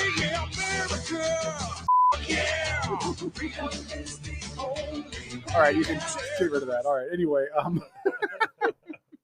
Come on, Paul, you feel it? I was going to say, I thought you were feeling earlier was this one. So fake. Oh no, the forecast said that there'd be snowflakes. You can make us. Yeah, Paul, you missed my rant to open the show too. It was good stuff. Are you there, Paul? I am. I'm here. Do you feel it? Do you feel it? Well, what are you asking specifically? If I'm okay, am I feeling that America as let's pretend that you and I are at WrestleMania. All right, you and I are a tag team. We're at WrestleMania. We're about to go up against Roman Reigns and The Rock in the main event at WrestleMania. And you and I are backstage. We're in the gorilla position. The gorilla position is behind the curtain right before you come out. Right. And you're getting yourself hyped up. You're getting yourself ready to go out and entertain the millions and millions of fans. And you're just ready. You're feeling it. Are you feeling that, Paul? Are you ready to mount up some cruise missiles and level the crap out of Iran? Wow. Yeah. Yes. I listen, dude. You're the excitement. That was so believable. Are you ready? Yeah. Kevin, come on, man. Listen, I've been talking this way for 23 years of radio, man. You're just finally coming around to it. It's like being a 40-year-old virgin, and then you finally get laid, right? And then you're like, dude, this is what you've been talking about all these years. Holy cow! This is amazing. I love it. Give me more. Yeah. All right, listen. Hey, so, I gotta make two big show announcements really quick. Okay.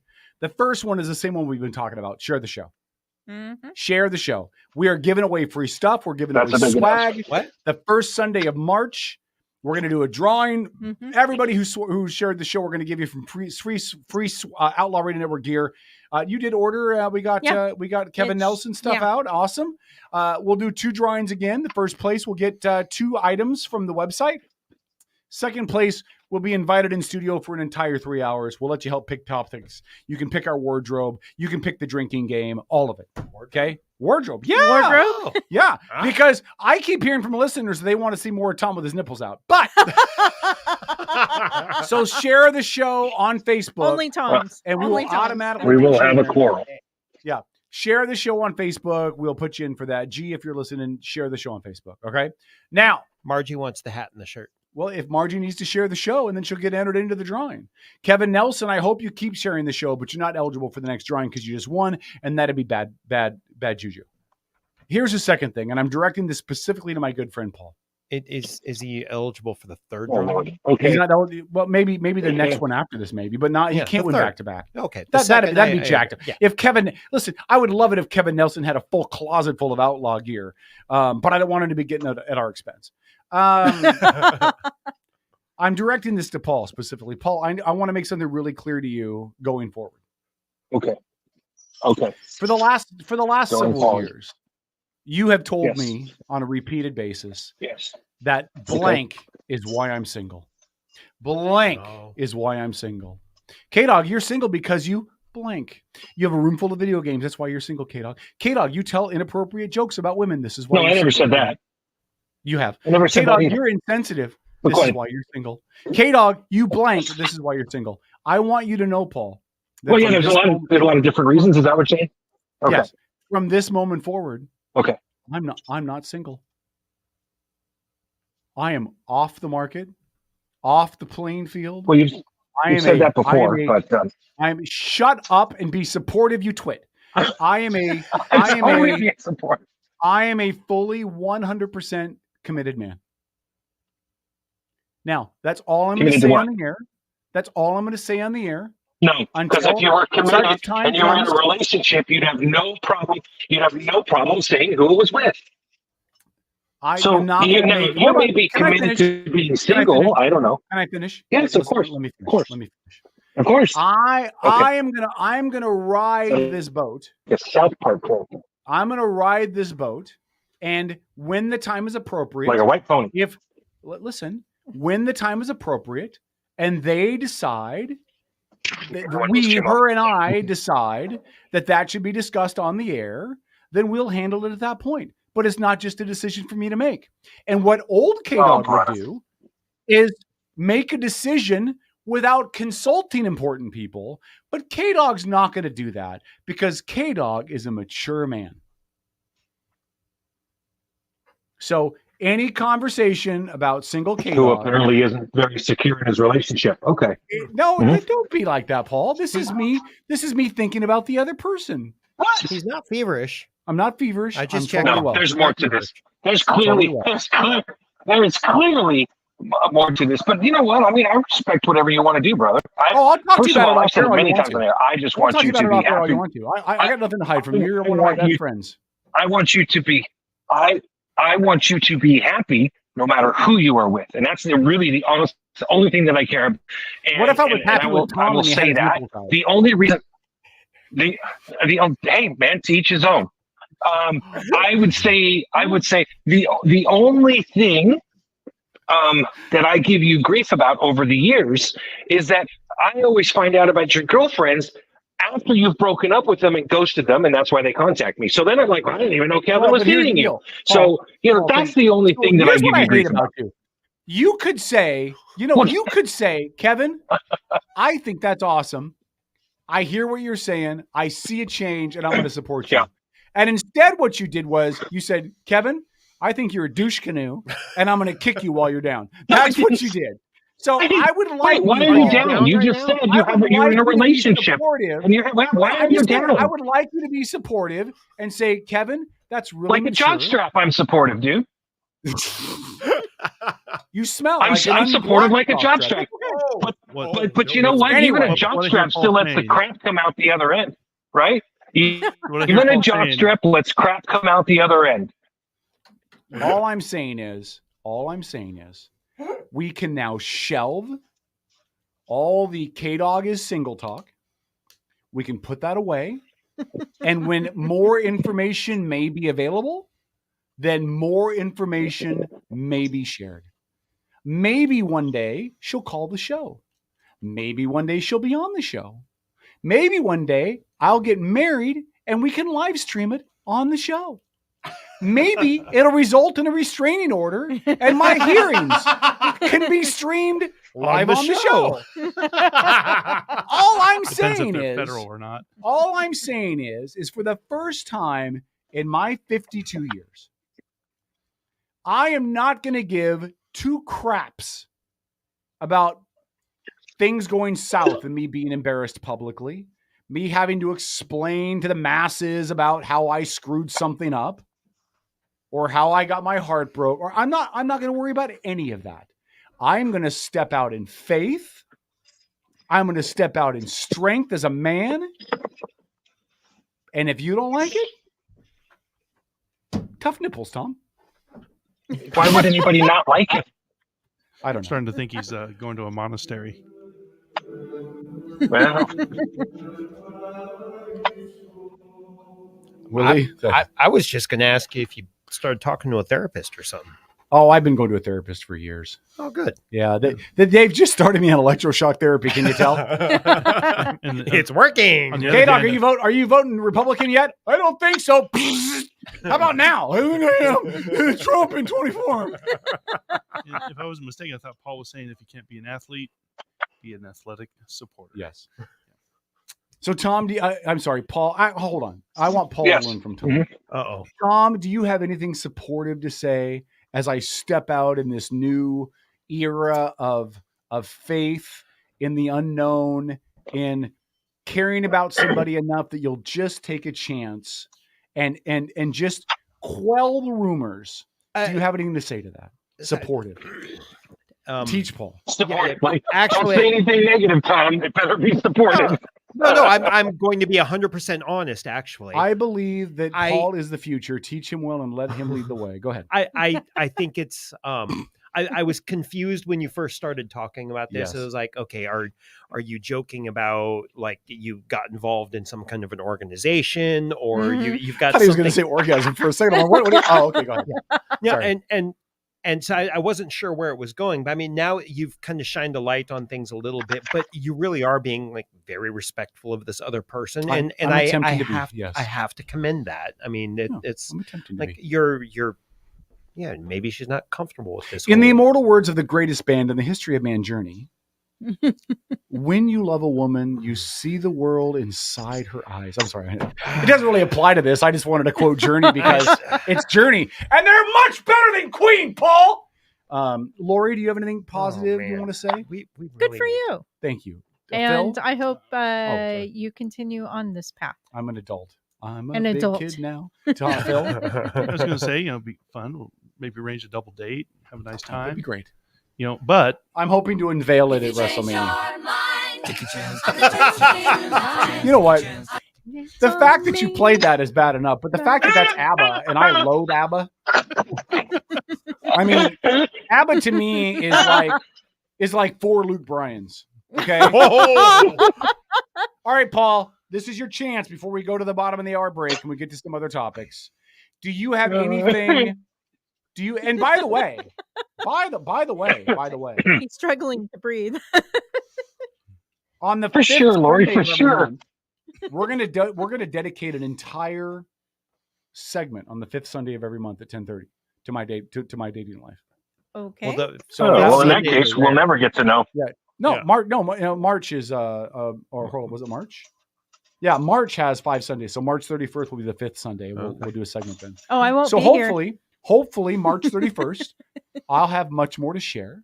Okay. And maybe if all things go well, we can involve them in the process and they can talk jokes about how I eat my bacon.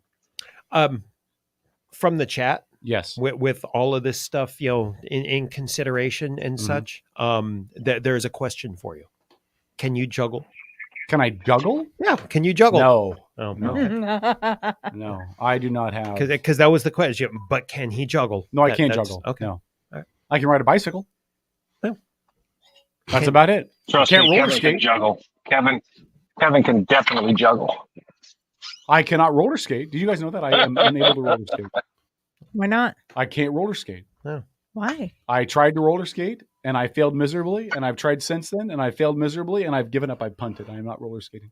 Really? I can Center of inline skate. balance. I have a romantic like vision of me roller skating like on a sidewalk by the Santa Monica Pier with the woman I love and the sun set in the background. And that will never happen because I can't roller skate. Get some inline skates. They're easier. Yeah. Inline skates. Shut up. I was like, That's I how I can even roller skate. That's how I commuted around college. I Yeah, skated well. like 200 miles a week. Yeah, some of us had a car in college, Tom. You should have tried it. Yeah, no. Oh. I was poor starving. Although, college as student. you're talking, I'm just reminded. Rick commented in chat, in a hotel in Olympia. I just figured out how to pull you guys up on the TV via YouTube. Very cool. Now we're TV Nice stars. job, Rick. Woo! Okay, Paul. Anything else you want to say? I'm afraid if I say anything, you'll take it the wrong way, man. I don't. Say something nice. I don't Paul. want to upset you. Something nice. Listen. I on one hand, I'm very happy for you, and on the other hand, I freely admit that as your dearest, longest lasting friend, I am slightly confused that now suddenly you're in this relationship and you know you haven't said anything to anybody, but you know what, to each his own. I'm saying it now. I would just say that you know, as much as I love you, I would be if I was just a neutral normal friend, right? I would be like concerned that you felt so to say anything about a love interest because you brought her up. Well, you could have just simply know about told this. You just told us about her. It is a her, right? Hold on. I do. You and I have talked Okay. about this. Okay, I believe you. Paul, I believe you. You and I have talked about this recently. You just Yes. haven't connected the dots. So when I talk to you tomorrow, off air, Okay. I will give you the full G Money details, and then you'll be like, oh, that makes sense. Okay. What's love got to do with Well, it? listen. No matter what, Robert asked the no best matter question. what, I just I stand by what I've always said, which is that my greatest desire for you as my friend is for you to be happy with somebody and to be in a serious, committed relationship. And that's it. Literally, there is no more. It's the only thing I give a damn about is that you are happy in a relationship. All right, we'll actually get to a real topic next. Outlaw Radio, bottom of the With a hour. woman. Put your pants on. Why?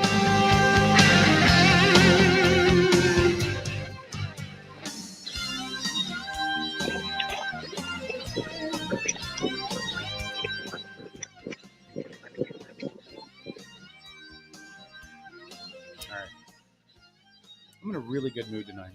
Oh, we noticed. I'm really fired up tonight, man. Yeah, we noticed. This is a good. This is a good day. Did- Now it could all go to. You I'm on didn't have Facebook. to use your AK I did. That's right. We're on Facebook only, right? Yep. right now. This whole thing could go to shit tomorrow, right? Yep. It totally could, right? That's how life works. That's what happens when you put yourself out there. Things can go to shit tomorrow. Yep. Hey, live in the moment. I understand that. I get that. But today is a good day. Today's a good day, and I'm just gonna stick my foot out in the pool a little bit.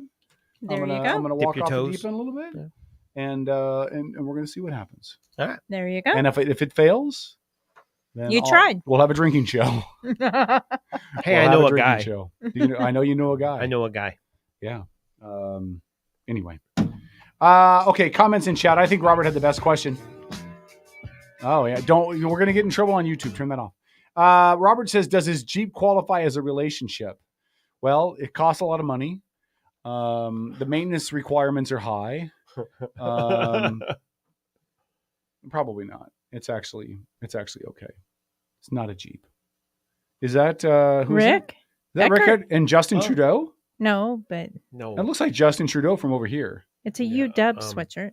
But Oh, look but is at that- the outlaw gear. Outlaw gear. Woohoo! Oh, I think that's his son, actually. For a minute, from a distance, I thought he was hanging out with Justin Trudeau in Olympia or something. That's a whole nother thing. I have to find out why you Have didn't you him have on you as a heard the guest. conspiracy theory about Justin Trudeau? Yeah, let me get some tinfoil hat, and we'll talk about that when we come back. It's About- Outlaw I have Radio not. Network. The world is Castro's flat. son? The world's flat. Back after this. Roar?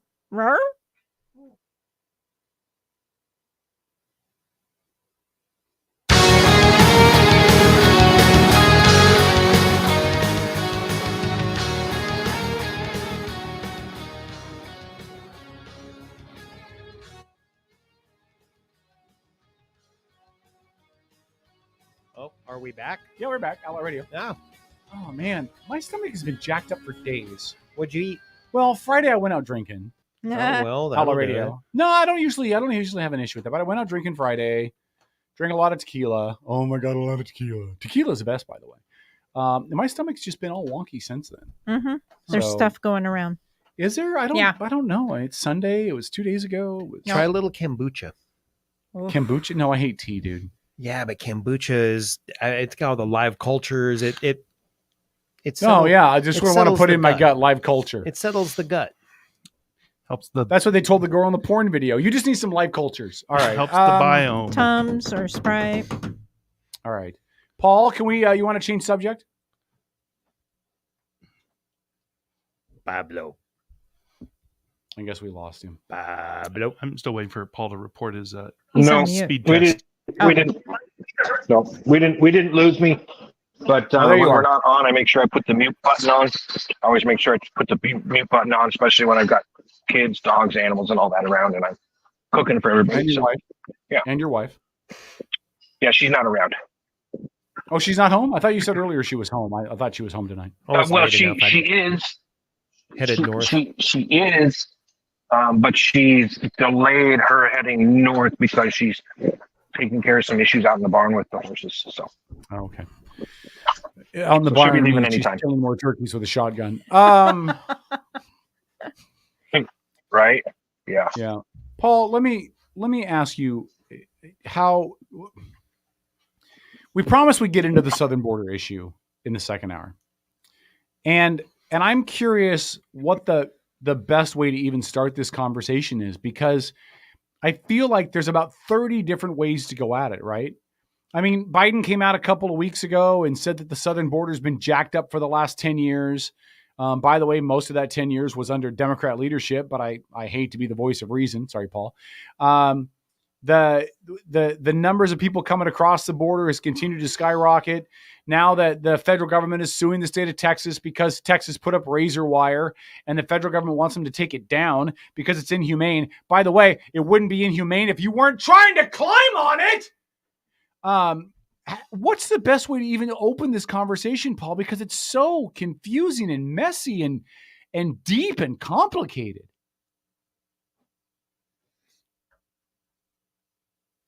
Well, Listen. thanks, Paul. What is the job of the federal government with regards to the border?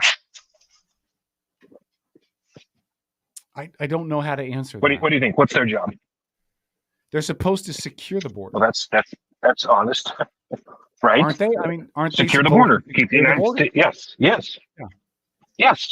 Very simple, right? Secure the border. Yeah. Is that happening?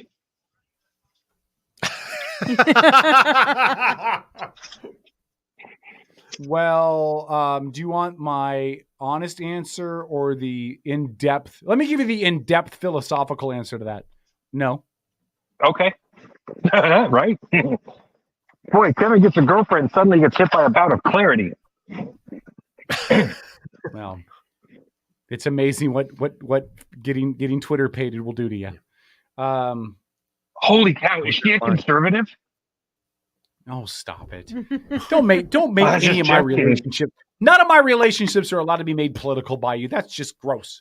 Because now, No, I'm just asking because it would explain some now, stuff. if I ever wake up next to her, the first thing I'm going to think is, "Oh my God, I'm sleeping with Trump." All right, listen. Okay. Listen, for a guy who's told every wife I've ever had that the next time she's in bed and she climaxes, he wants that woman to think of Kevin. I don't think you have room to talk. I did say that to your ex-wife, and she did think of me, and it was joyous. Hey, Paul. Here's And what my the current compliment- wife. Hey, Paul. Did I say it to Katie? Wow. Yes. You've Yes. seen the movie Cabin Boy, right? No, but he used to be a cabin boy You know what? on Epstein's boat. Cabin. Yeah, the line from Cabin Boy. These pipes are clean. Listen, Paul, I want to give some context to your Okay. question, and then you can continue. The Okay. Constitution in Okay. several areas references specifically border security. And remember, I am your constitutional scholar. Don't try this at home. I'm a professional. In You Article are. 4, Yes, you're the Section 4, it says the constitutional federal scholar. government is required to protect states against invasion. If the government fails to do so, the Constitution allows citizens to defend themselves in their state. Article 1, Section 10, Clause 3, the Constitution recognizes states' interests in protecting their borders. Hello, Texas. It also says in that same area that the federal officers can generally conduct routine warrantless searches of people and items entering the United States. And the Fourth Amendment protects against arbitrary searches and seizures of people and their property, even in the border areas. The Constitution delegates to Congress the power to establish a uniform rule of naturalization. This gives Congress the power to determine which foreigners can become citizens and under what conditions. Now, the last one's important because it does not give the president the ability to set that. It gives Congress the ability to accept that. Okay? So anything Biden does that allows, hundreds of thousands of illegals to cross into the border and then just be caught and released is unconstitutional, I would think. I think we're into the millions of illegals coming across now. No, I meant daily. Yeah, but yeah. Like wait, millions. listen to this number. 750. Listen to this. The United States government, the federals, have to release their documentation of how many they let go. They go that right. So those numbers are all released. Now, it's the all numbers public for December. The numbers for December came out. I want you to take a guess.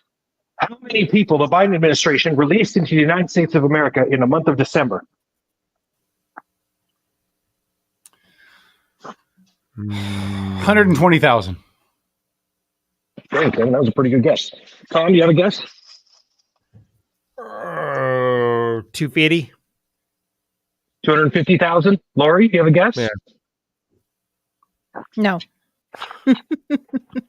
Okay, that's fair. And Lori's the smart one. 750,000 illegals released into the interior of the United States of America in the month of December. And can I be the one to point out that eclipsed how many children were born in this country during the month of December by 3 times. So 3 times the number of children born in this country that were native, 3 times that number got released into our nation, and nobody knows where they are at. Thank you, Democrats. Thank you, Joe Biden.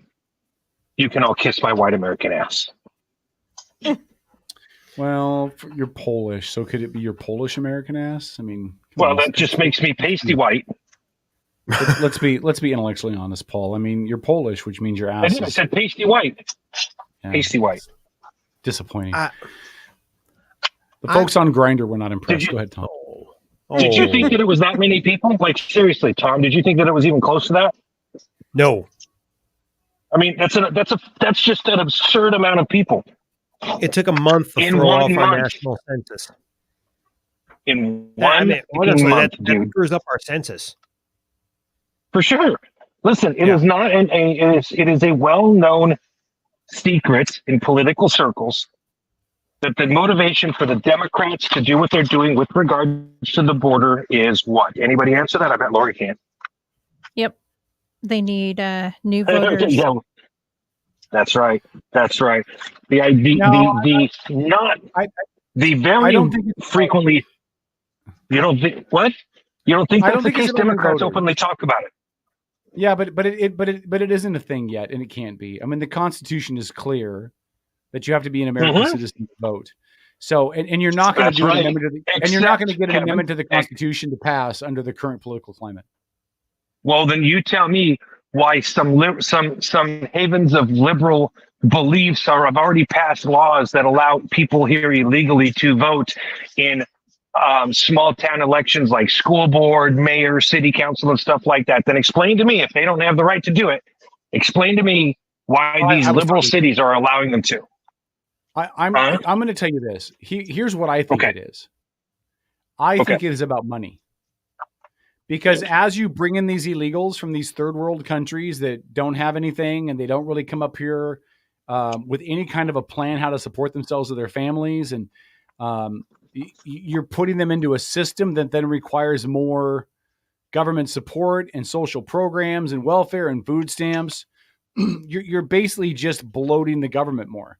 This is about getting more and more money siphoned into the system and then giving it out to people under the guise of, oh, they need our help. We have to save them. They're helpless. I mean, I'm not saying the voting thing isn't a thing. That's not what I'm saying. But I'm saying I think all of this is about bloating the system and making it bigger and making it mean more. That's what I think it's about. Okay. There's an advantage. That's fair, dude. That's fair. I get what you're saying. Yep. I mean, go ahead, Tom. Sorry about that, Tom. Well, that's all right. There's an advantage to having a larger population. I mean, a larger population equates to a larger workforce. That larger workforce equates to a larger GDP, et cetera, et cetera. But it's got to be done the right way. I mean, you've got to vet the people coming into the country. They have to. I know the United States has very relaxed liberal requirements to come here and be a citizen. But we've got to have some kind of a standard. I mean, try to become a Canadian citizen. Do you know how hard that is? Very hard. So we have a standard for citizens. I'm not but it's a very low bar. But I'm okay with that. I am too. I'm okay with what our process is. What I'm not okay with is this idea that we're just going to dump millions of them in here. Listen, without going through the process. That's the problem. I don't know if you got the video I sent you today, or if you've watched the video I sent you. What's his name? What's his name? What's his name? The conservative dude that wears the Israeli Jewish thing on his head. Ben Shapiro. Ben Shapiro, thank you. Ben Shapiro went to the border, and he met with Border Patrol people. And this is what one of the Border Patrol people told him. Okay. The cartels in Mexico are really smart. A good chunk of Arizona has no border wall, no border fence, nothing. It's literally open desert. And so what happens is they will get people to cross the desert at one part in Arizona, just regular people. Mm-hmm. And they will come across the border. And as soon as they get across the border, they'll stop, put their hands up. Yep. And what that does is that draws all the customs patrols to that spot. And then as soon as all of them get down there, everyone goes in the other hole. The cartels, the drug traffickers, are really bad people cross further away because you can't get them there that quick. Mm-hmm. And the other thing that they're doing is that when they catch these people, these illegals that come across the border, they release them with a notice to appear. Guess who doesn't appear? Yeah. How do you chase them down? Even if they're good people, they probably don't even understand what that means. Yep. Well, and if they're bad people, they're not going to show up. It's so far in the future, too. Most of them are 4 to 7 years. And before their court date comes, they're sitting in Vegas at a pool. All right, hold on. Outlaw Radio. We're going to go to break. Paul's going to swear in a minute. I promise. Back after this.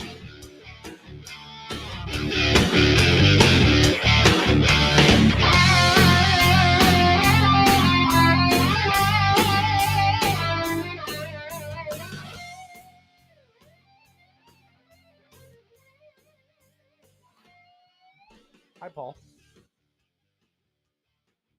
Oh, he's muted. Okay, there we go. Sorry, for some reason I'm hitting the mute button and it wasn't turning back on. My apologies. I have a feeling that technology may be smarter than Paul. Ouch. Well, it's definitely smarter than me. Hi, Paul. Uh-huh. Paul, let me ask a question. Can I just point out, for a man who is now in a relationship, you should work a lot harder to keep me happy.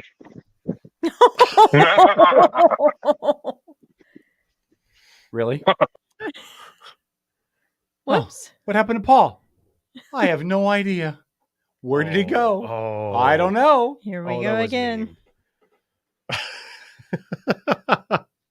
How are we supposed to talk about the southern border when we keep losing? I'm a 12-year-old with power.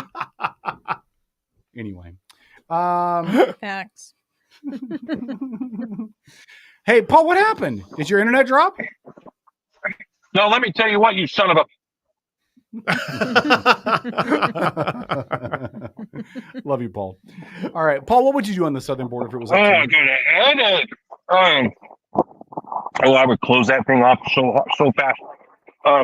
It's turning into a real flashpoint, don't you think? But hold on. You said you'd close it off, but how do you close it off when so much of the southern border is not? It doesn't even have a fence. Like you can just walk across. Right. No. How do you Yeah, close it yeah. out? Oh, hold on. Think about that question. We're coming back on AM. So hold on. Outlaw Radio. Network.com. Fuckers.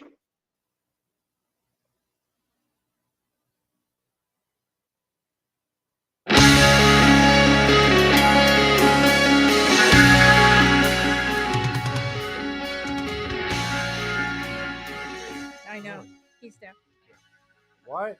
I think Philip just gave us the finger. Yep. Outlaw Radio Network. Outstanding. .com. I want a T-shirt on the Outlaw Radio Network store that just says "Finger me, Philip."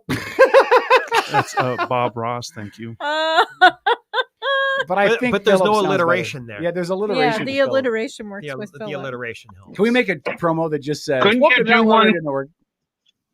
Finger me, Philip. Do a picture of Phil with the Bob Ross hairdo. Do one with a picture of Phil, but he has the Bob Ross hairdo, and then have it say, "Have you been fingered by the Outlaw Radio Network?" That is good stuff right there. Philip just signed up for that. Hey, we could all go to Philip's church and wear that to his church too. Oh, good Lord. Can you imagine the looks? And then, Philip, can you meet us in the office after service, please? Ginny said, Philip! I don't know who Ginny is, but in the chat, she said, Philip! Oh, did Ginny join the chat? Yes. Ginny Steckler? Yeah, who's that? Yeah. So the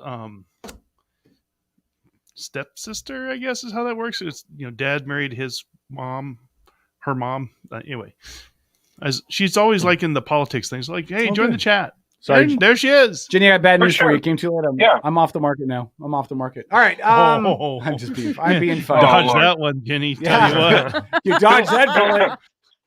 Well, while we're doing that, I think Feels like I'm going to have to grab the sword and put on the armor and defend all these women from Kevin. Oh, my stomach hurts so bad. Okay. Go ahead, Tom. Oh, I was just saying while we're, seeing people in the chat, I thought I saw F-bomb pop in. So I got to say, hi, honey. Mm-hmm. Man, that's all. I'm so happy. You know what? It feels so good to be on this side of the fence. What fence? I'm on the side of the fence with other people having successful relationships. I don't. So far. I don't Oh know what my this feels God! like. Oh my God! Kevin got laid. No, I did not actually. So about 2 weeks is Singleness Awareness Day. So Yeah. Oh, Valentine's Day is coming. Yeah. Oh, wait a minute. You got to buy a gift. Might have to put this relationship off till after Valentine's Day. You knock it off. No, I've You actually did already say. been thinking You about did say, Kevin. Kevin, you said you never start a relationship within a month of Valentine's Day. Mm-hmm. What I said So was you either never you've start a been- relationship. What I said, well, hold on, get my quote right. You never start a relationship between Thanksgiving and Valentine's Day. Yeah, pretty sure either you're That's what lying to I us said. or you broke your own cardinal rule. So which was it? my Did you cardinal break your own rule? And they're gonna make You me. broke They're the gonna make You know me what? big bacon too. And you know what? I'm gonna love it. Whoa! This is a previous hill. That you've died on. That there were telling some you. battles on this hill. I'm just telling you. You're gonna eat oven bacon? Love matters. No, you didn't. Oh my Love God, matters. that's who you're dating? Relationships matters. Oh, You're I think dating her? No, I'm not dating her, Paul. Stop. Oh, Well, you just made a big deal about me putting the pieces together, and you're talking about bacon oven. No, not her. No. Bacon, God. bacon. No. And that post No. just got made today. I understand Like, that. Kevin's Because dating she Bacon posted Girl. A photo of her baking bacon does not mean it's her, Paul. I guarantee you she's probably not So the only it's person who just made a social media coincidence. post today. Just coincidence? Yeah, that is just coincidence. Paul, listen, if you were in okay. charge of the southern border, Yes. you said you'd secure it. My question is, Yes. how do we secure the southern border Mhm. when so much of it has nothing you can secure it with? Yeah. Listen, man, it's a great question, Kev. Okay. But That's why Trump was I right. asked it. Trump was right. You build a wall. I never gave a damn who was going to pay for it. I don't even know, honestly. I don't even know why he threw that in. But the wall needs to be completed. And there's a funny reason why, okay? So check this out. Now, this is according to the head of the Border Patrol. If you notice, down in Texas, they've done a couple of things along the Rio Grande River on the border, right? Which is where we always see these massive groups of illegals crossing. And they've done a couple of things there, Kevin. What have they done? They've put razor wire along the riverbank, and they have placed shipping containers as a makeshift wall. And do you know what they said today on the news? They said, amazingly, nobody crosses there. Nobody crosses where the razor wire is at and the wall is at. Now, what does that tell us? Well, it tells us that a wall works. That's what it tells us. There's a reason our ancestors built castles. There's a reason China built a wall 1,200 miles long, right? Like, did it not? It really bothered me listening to Democrats use this phrase while Trump was president. Why do you want to build a wall? Walls don't work. The hell they don't. Show me a wall that doesn't work. Well, the Berlin Wall was not great, but it worked until it got broken down. Yeah, it worked. It may not have been moral or ethical or politically. I mean, look, our world was a much better place when sauerkraut was not allowed to cross that border. Okay, you watch sauerkraut. I love sauerkraut. Paul, do you know what we need to do at the southern border? Actually, I'm there with Kevin. I don't like sauerkraut either. What? You know what we need to do at the southern border? We need to call up a bunch of national put up automated machine guns, chain guns that will automatically lock onto a target and open fire. And crocodiles. What we need to do, and sharks with lasers. What we need to do is activate a whole bunch of National Guard troops and secure that southern border while they build the wall. UAVs. Which is right, Kevin. And funny you would mention that. UAVs aren't going to work because UAVs are aerial and they can still build tunnels. We know that there's a whole bunch of tunnels. Well, yeah, but you can use the tunnel argument against walls too. But walls work. Can I just? Well, I don't know. Can I just make the point that if somebody tunnels under the Rio Grande River, if they build a wall or a tunnel under the Rio Grande River, they deserve it. The other we could do is just put a minefield in. Oh, God. Wow. Bunch of World War II German toe poppers. So, true story. When my dad was still active duty, he was teaching survival down in the desert between San Diego and the Mexican border, and they had a lot of they would have a lot of illegal crossings, through then. But when the survival school was not going, when there was not class in session, that big chunk of desert real estate was used as a bombing range by the Navy. They'd fly out and practice strafing runs and drop live ordnance. That's a great idea. Turn the southern border, make it like a DMZ and just practice. That's what the Navy did with that big chunk of turf down there. Why not just do that with the whole desert southern expanse? I firmly believe we need to call up the National Guard, arm them, and have them control the southern border. And I'm not saying we don't let people in. Okay, well, guess what, Kevin? The process, but I am saying that you have to secure the border. Yes. And then let your laws and processes do what they're supposed to do. Yes. But having a porous, open border is insane. Go ahead, Paul. I'm sorry. Well, what I was going to say is that saw the Supreme Court ruling come out beginning of last week, right? Like Monday or something like that, which ordered the governor of Texas to the razor wire in order to allow the Border Patrol agents to, quote unquote, do their job. The idea is basically to let them go through the razor wire, cut it open so that they can basically rescue people. Okay. Now, the Border Patrol has been very clear and adamant, stating that you know what? We're not going to go cut the razor wire, and we are not going to exercise our legal authority and arrest National Guardsmen or military personnel that are putting this stuff up, right? So basically, you now have a federal agency in Border Patrol agents who are openly defying not only the president, but the Supreme Court, right? And the You Constitution. have 24 governors who have, I don't think there's anything in the Constitution about razor wire, but. Article 1, Section 10, Clause 3 in the Constitution recognizes that states have an interest in protecting their borders. So if Texas wants to put up razor wire because that's their interest in protecting their border, I think the Constitution gives them the legal right to do that. Obviously, the Democrats and the president and lots of lawyers disagree with you on that one because they took it to the Supreme Court, right?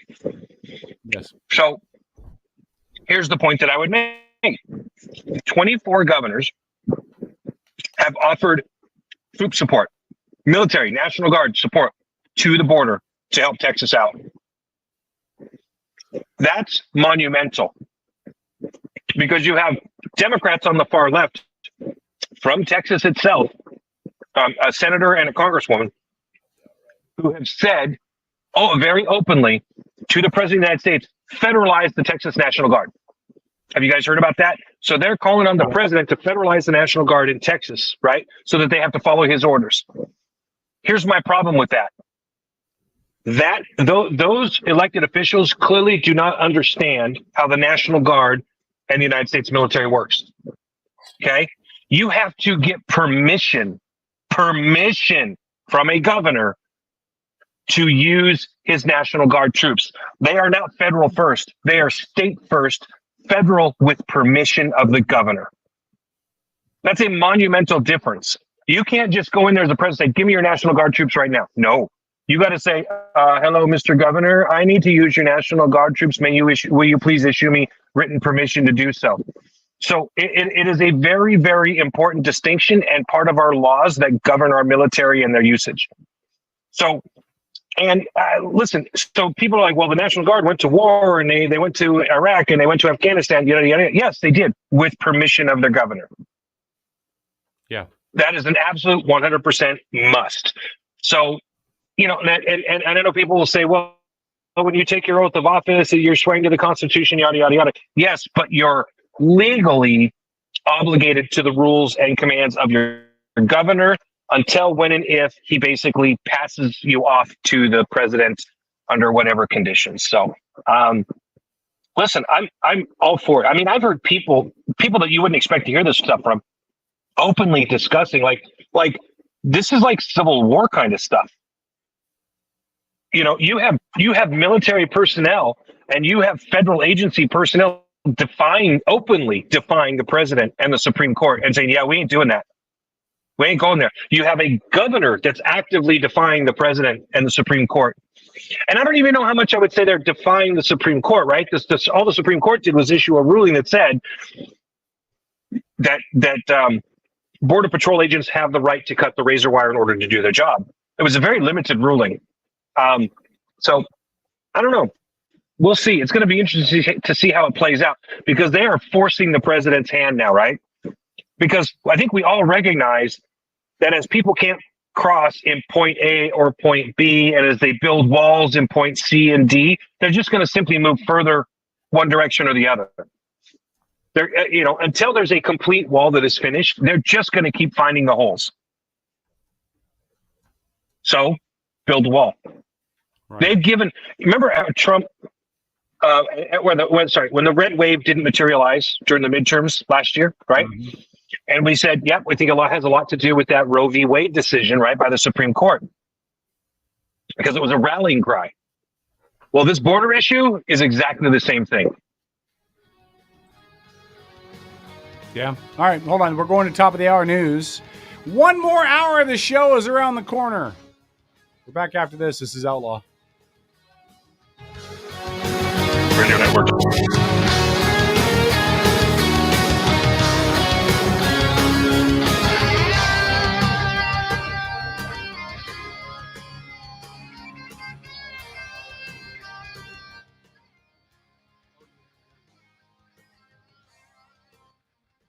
Oh, Mr. Ross just gave us the microphones again.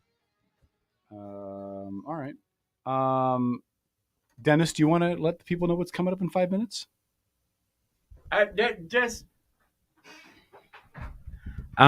It's an Outlaw debut. It's something that Megan has tagged. Some people may disagree with, but I don't care. I was inspired.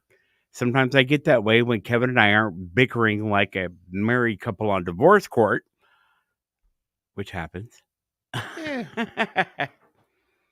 But yeah, you don't know bickering. That's family, right? Exactly. Yeah. No one fights like family. But yeah, it's something I heard this music background, and I'm like, I need to do something with this. And so Ball's back. The debut will be At the top when we come in. 5 after, okay. So have headphones on and your record buttons ready. Okay, all right, we're ready for this. I want to hear this, and if I love it, I'm gonna want to hear a. Oh, you'll like it. I want a copy so I can make it my ringtone. I heard it last night. Did you? Yeah, you'll like it. Yeah, does it reference I've your heard nipples? No. Okay. No. All right. No. That's a shame. I was hoping. No. Paul, do you have any idea what's coming? I guess Tom and Lori know. Do you have any idea what's coming, Paul? I mean, apparently Kevin later tonight. I don't know. Whatever. You're.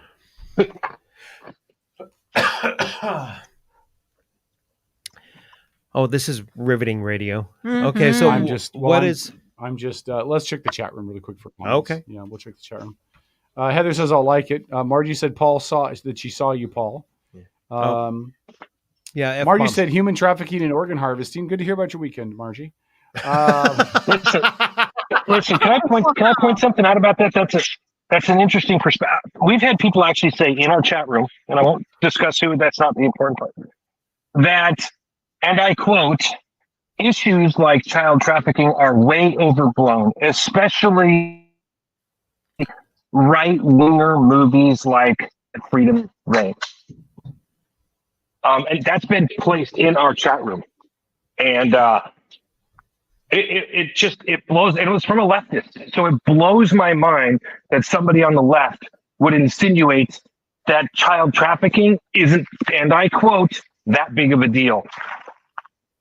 And I mean, like I said, I'm not gonna discuss who did it. Holly already knows she wrote it, so I was, putting it out there. But it blows my mind that anybody could think that it's not that big of a deal. I'm so what? People only lost, 85,000 children. So, yeah, right? Yeah. Just 85. I mean, seriously, it's mind-boggling, right? That if you would have somebody who sits on the far left of the political spectrum that would try to say that particular issue, it's not that big of a deal. I think it's a clear sign of the massive level of hypocrisy and inability to defend their own positions to suggest that. And the crazy part is that movie with Jim Caviezel is a freaking true story. It ain't made up. And if you watch that movie, huh? Was it Jim Caviezel was in Passion of the Christ too, right? He was, yes, and the man from Monte Cristo and others. Yep. He played Paul in the movie Saint Paul. Pretty close to my heart. I mean, he got me pretty close. I would say Caviezel. He did. Yep, absolutely. Yes, he did. Oh, I didn't know that. Yep. I listened to. Did you know his initials are JC, and he was 32 years old when Mel Gibson approached him to play Jesus Christ in The Passion? Well, I did not know that. I mean, I knew his initials were JC. Yeah. I mean, that's. Yep, but that one's easy. Yeah. Yeah. All right. So, Paul, hold that thought. Cool, We're going to come back. story. Yeah. Here's what's coming. We're going to come back from top of the hour break. When we do this, Dennis has a new promo to run that I'm going to listen to. And then as soon as that's done, I'm going to go to the bathroom and try to clear the facilities. Because if my stomach hurts any 15 worse, seconds. it's going to feel like 4 more years of Biden. So here we go. Here comes a brand new promo from DJ D. This is Outlaw Radio Network. Please say a prayer for my bowels. Dear Lord, please let everything come out all right in the end for Kevin.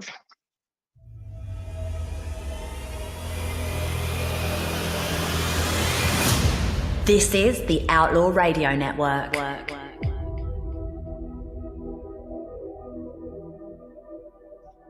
K-Dog, a man in love with his own voice. St. Paul, the self-proclaimed voice of reason. Here to have the conversation.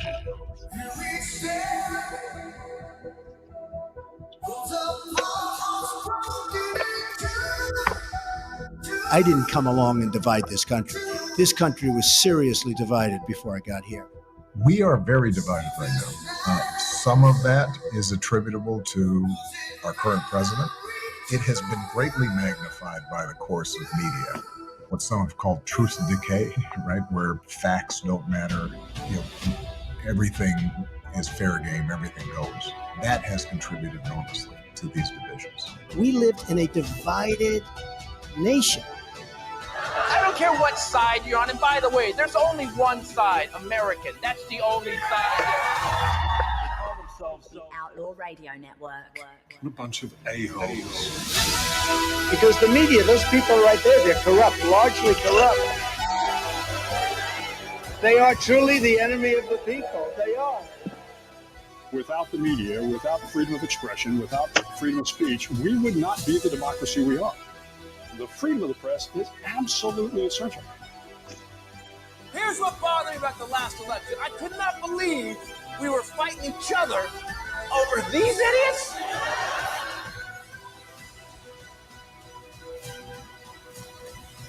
You guys do get that we get a new idiot in 4 years, right? Outlaw Radio Network.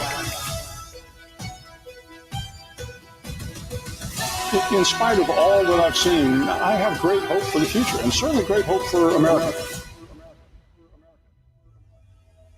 And what started here will indeed have changed the world for the better. I like that. I like that. Admiral Craven there, huh? Yeah. Paul, what'd you think? I thought it was beautiful. I would say that Dennis has clearly learned a lot from me. And Paul, you're the only reason that it was 2 minutes and 30 seconds. yeah, that's what I was laughing about. Listen, and can I say one thing about that promo? As great as that promo was, Dennis, you absolutely know that it curled my toes to have Journey follow up my name.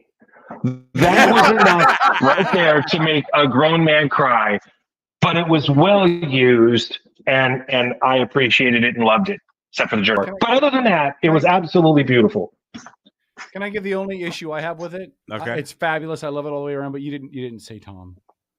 I didn't. I wanted to capture our main host and then the overall theme of it, because I really would have had to go through hours and hours and endless hours of show to, everybody has a name and then a nickname, right? So it's K-Dog, the loose cannon, St. Paul, the voice of reason, Lori, the CEO. Yeah. But it's just Black Tom. So I have a nickname for us to add for St. Tom. Oh, I thought it was forward. Black and Gold Tom. Huh? I'm okay with Black and Gold. Black and Gold Tom. So it's Black Tom, but I think we need to give him a moniker after that. With the gold sash. I do too, the eunuch. Let's call Tom the eunuch. I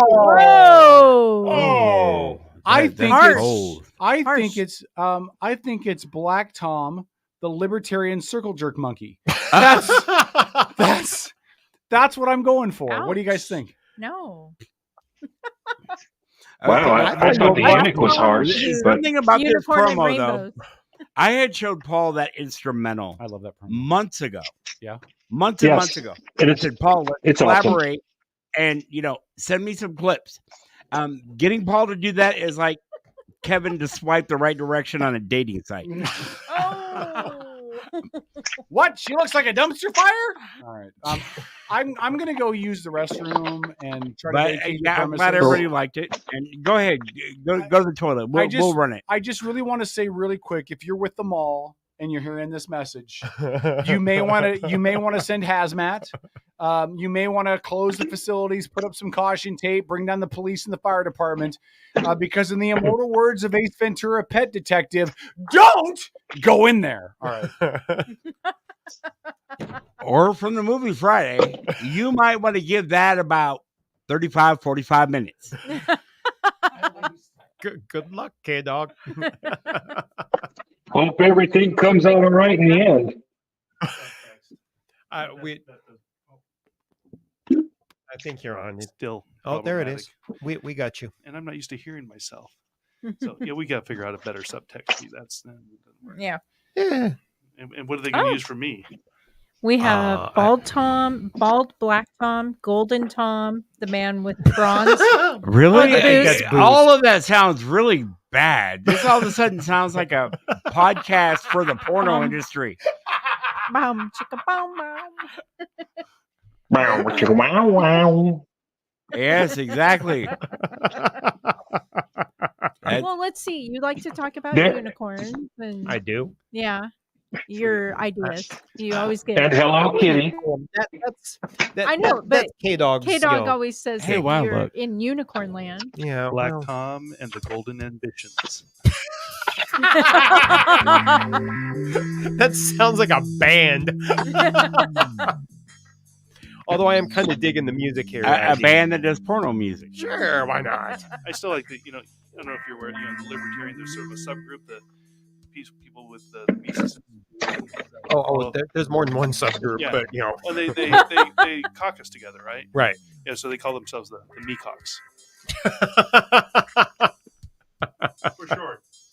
Right. Well, or we could Black Tom and Hello Kitty. Black Something. Kitty. Black Kitty.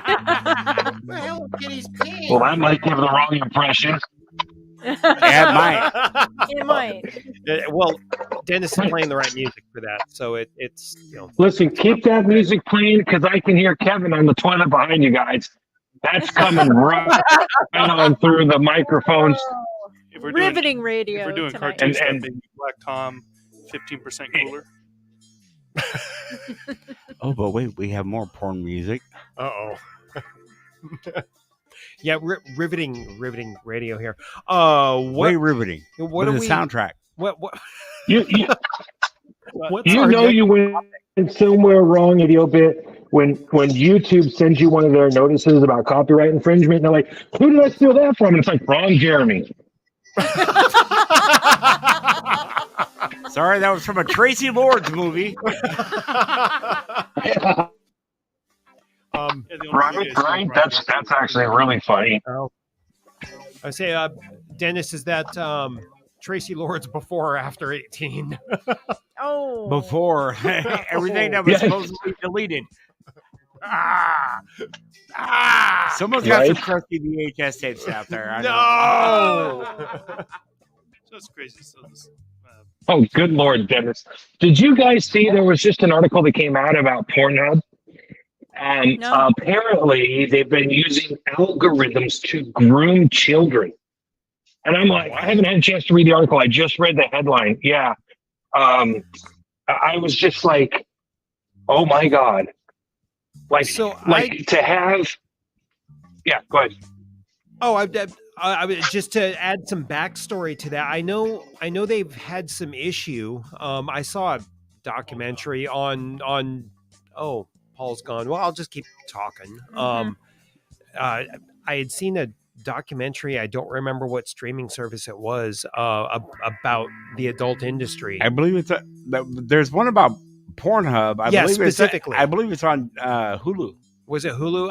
I know I saw it, and the bits and pieces of it were kind of scary. The whole industry, before we lost Paul, they were talking about. Well, he was talking about the grooming and stuff of kids, but they were talking about human trafficking and Yeah. child trafficking on this documentary, Mhm. and the whole OnlyFans. Yeah, well, the whole adult industry, OnlyFans is probably safe. I mean, unless some creeper sets up an account. Oh, you know, there's got to be, because there's more access there, and they're getting paid for it.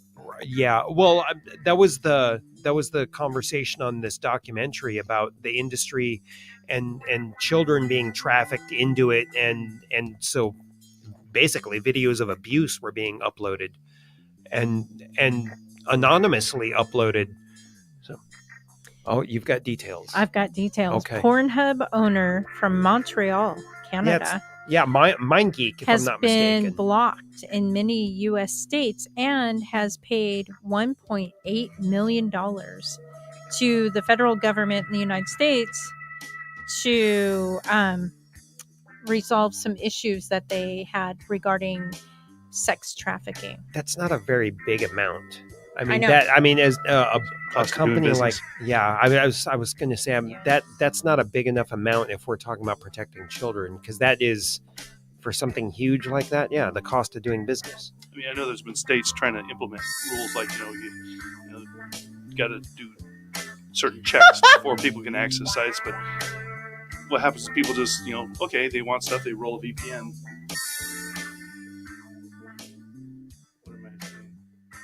Kevin would like you to bring him on while he's I in was the just throne going to room. say, I'll tell Dennis. I'm typing that back to him right now. What? I'm listening. Hey, apparently Kevin would like you to bring him in, but I don't know what that means. This is kind of scary, I think. We're going to have... Terrified. I am genuinely nervous. Oh, good Lord. No! That's all we want to see. Nothing else, okay? Nothing more. I hope you feel better. Greetings from the men's room, everybody. It's right it's a behind the glorious. studio. This is a great show. Let me tell you, I should do every show from this position. This is great. Hi, Paul. What? Keep it The- G. Keep it G. Like, what the man? For those who are missing the obvious joke. Who the hell does that?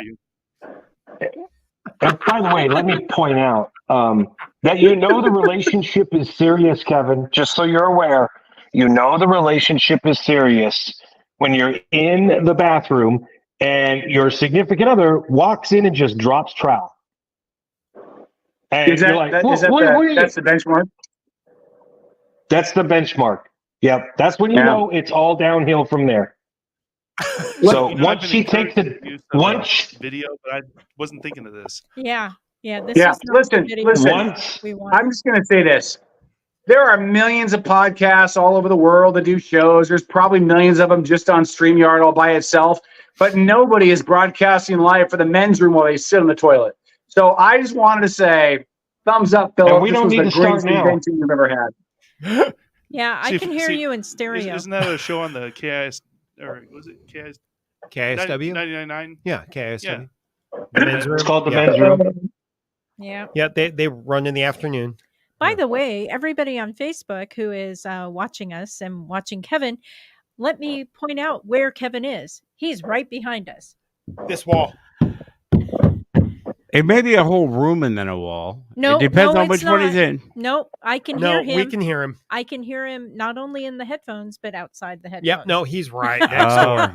Right next door. Can hear Yeah, it's funny everything, because Kevin. if you look at the wall from that bathroom, Yeah. you can see where a door used to be to come into that room.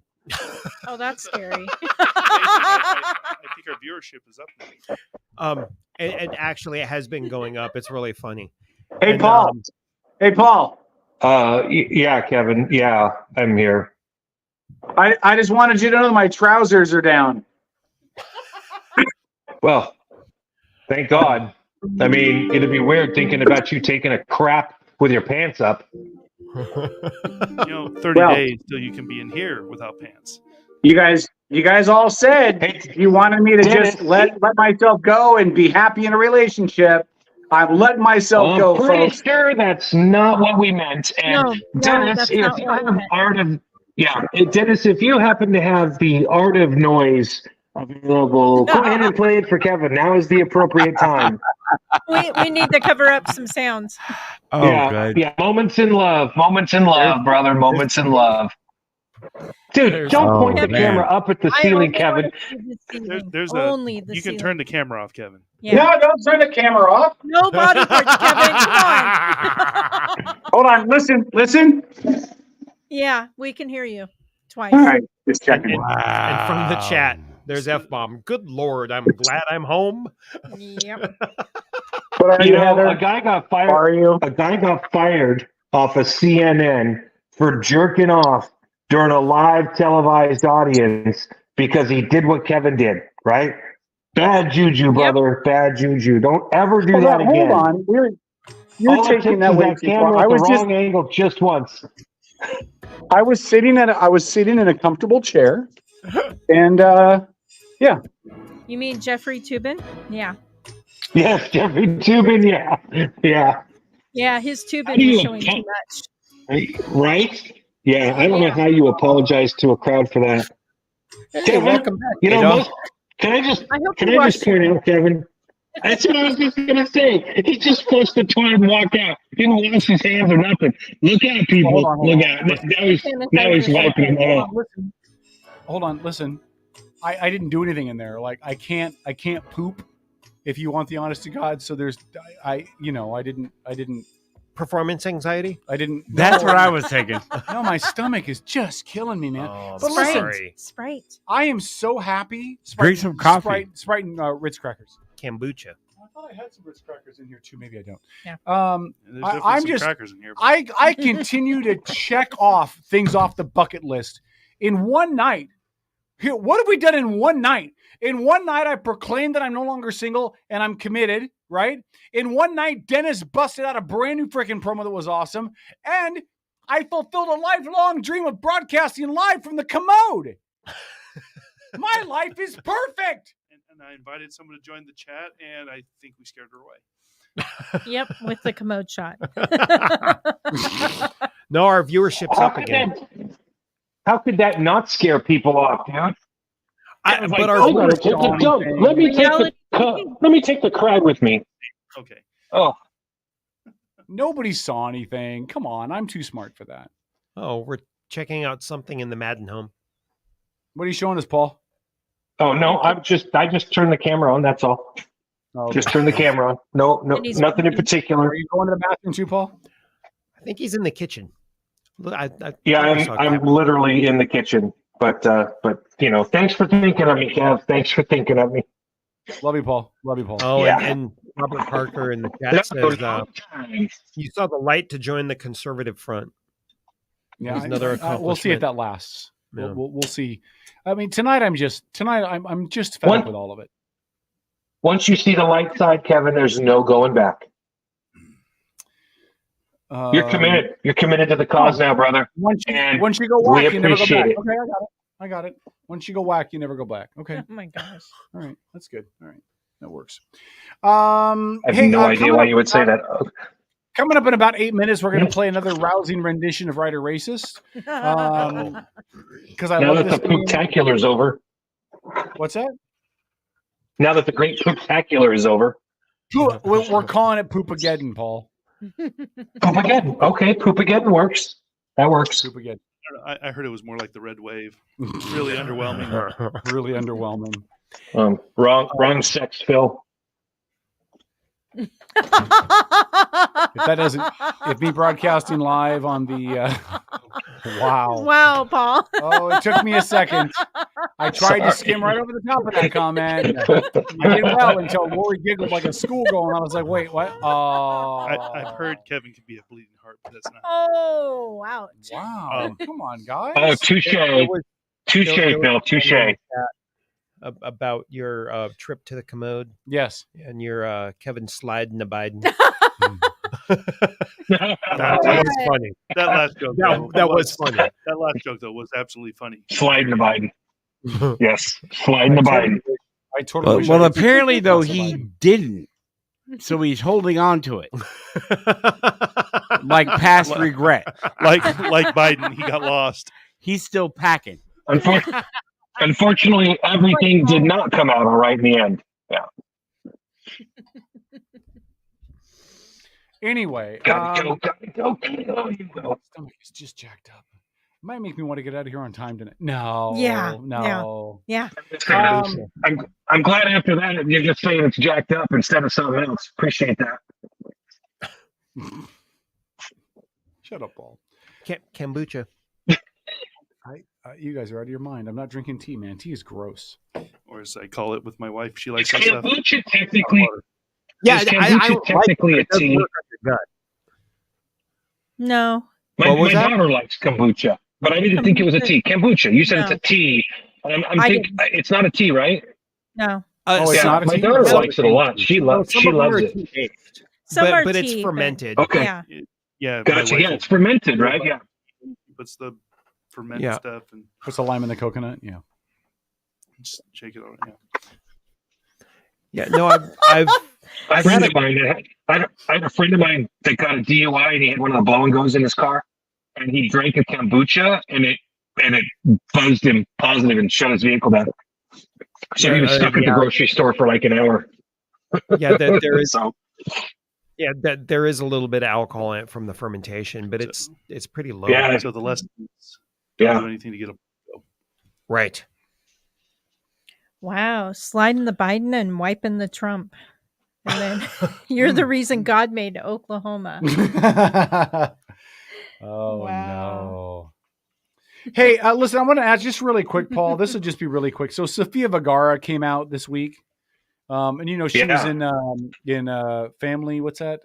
Modern Family. Modern Family. Yeah. Mm-hmm. But she said that her acting jobs are limited. She complained her acting jobs are limited because of her accent. Do you think that's true? And do you have an issue with that? If that were true, would you have an issue with it? It probably is true. No, I don't have an issue with it. It is what it is. Listen, you know how many white people who don't have an accent can't get the part to play the Latina person? Plenty. Yeah. Right? That's it comes with the territory. You choose to be an actor or an actress, man. The way you look and the way you sound is going to be taken into consideration. If she doesn't like that in America, then maybe she should go like do stuff for Telemundo. I bet she'd get a lot more parts. But you know what it is? She doesn't do that because she likes the American money. Mm-hmm. Yeah, but she's also a very comedic actress. She is. She's gorgeous too. I mean, she's absolutely beautiful and she's funny as heck. She's so funny. Absolutely. Couldn't agree more. I'll get my thoughts on the Facebook site. Hold on. Stay right there. Outlaw Radio. We're back after this.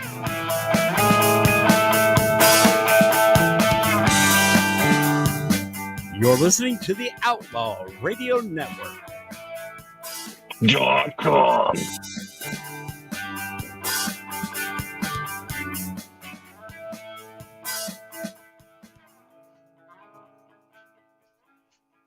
So here's the deal, right? I don't have an issue with them not giving her jobs because you're making product for mass consumption. You know what I mean? I don't think they're discriminating against her, but if you're making a product for mass consumption, don't you want it to be understandably easily by most of the masses who are consuming it? Well, that and I mean, absolutely. You know, if your production, your movie, your TV show, whatever calls for a part for I don't know, 30-year-old, Caucasian mom, why are you going to go to a 40-year-old Latina woman? Mm-hmm. It just doesn't exactly, Tom. Yeah. I mean, let's take having so much variety in Hollywood of actors and actresses to choose from. Right. And to use Kevin's line, right? Kevin says this all the. Wait, I'm sorry. Was somebody talking there? No, go ahead, Paul. Okay. Now I totally lost my train of thought. Oh, well, listen, here's the thing.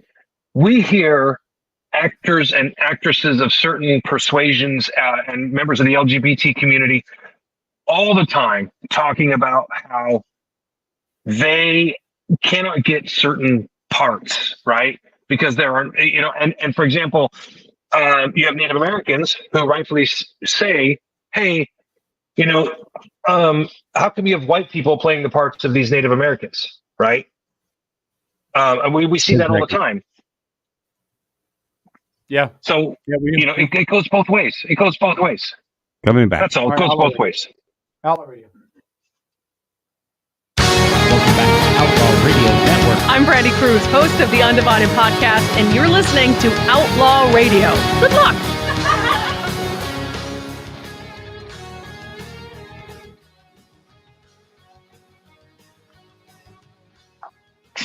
Outlaw Radio. Thanks for checking out the show. We appreciate it. Glad y'all are with us.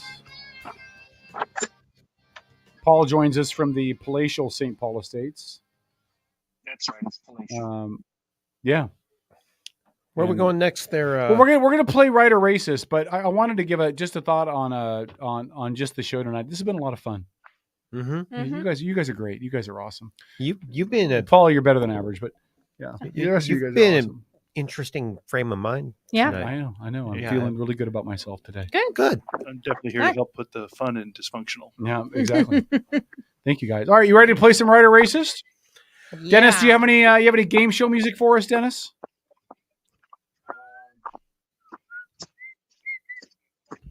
Game show music. Yes, we need some game show music. You know what? I think I have a silly card game that I'm going to bring in that might be interesting also one of these nights. What do you think, D? You know which game I'm talking about? Yeah, that could be interesting. All right, this ain't game show music yet, but Oh, I like that. Okay, we're gonna play a game show. This is the game show that has been loved by millions and millions of people around the world, or at least 2 of you in our chat. It is called "Is It Right or Is It Racist?" Now, this does not mean is it right politically. This means is it right is it correct or is it racist? I'm going to read a statement to one of the members of the team, and they are going to say whether or not this is a correct statement or whether or not it's a racist and incorrect statement. And you can buy this game off of Amazon, which is where I got it. So here we go. I'll turn that down just a smidge, Dennis. All right. I'm going to ask this one first of Lori. So, Lori, you're going to be first to ask. Okay. Lori gets to go first on is it right or is it racist? Okay. Phil, are you playing? Sure. Okay, Phil's playing. We got Lori, we got Tom, we got Phil. And that's spelled B-O-B. And we got Paul. Here we go. Lori. Yeah. Is this right or is it racist? Nearly a third of all women failed their driver's test because they were unable to park properly, according to the Driving Standards Agency in 2010. Nearly a third of all women failed their driver's test because they could not park their car. Racist. Is it racist or is it right? It is correct. It is right. It is not racist. You lose. Women should not be able to drive. Oh, no. I have brought the harvest in. Remember, by they got the right to vote. All right, They here got we the go. right to drive. Tom. Uh-oh. Is this right or racist? Cops are 21 times more likely to shoot a black male between 15 and 19 years old than a white male of the same age, according to ProPublica analysis of federally collected data on fatal police shootings. So are cops 21 times more likely to shoot a black male from 15 to 19 than a white one of the same age? Is that right or racist? 21, man. 21 times. I know it's more, but is it that much? Yeah, hell, let's go with right. It is correct. Tom Wow. gets a point. 21. Tom gets a point. God. Nicely done, Tom. That's awful. Bill. Yes. Per 2014 statistics, Colombia produces the most cocaine in the world. Is Colombia the largest producer of cocaine in the world per 2014 statistics? Is that right or racist? 2014? I'm going to say no. You'd be wrong. Not only is Colombia first, but it produces more than second place Peru and third place Bolivia combined. Oh, I thought Peru was number one. No. Wow. So much of the Peruvian dancing dust, huh? Yeah. All right, I've Paul. heard it, Peruvian marching powder. Here's a good Same idea. Here's a good one for you, Paul. You ready? Paul?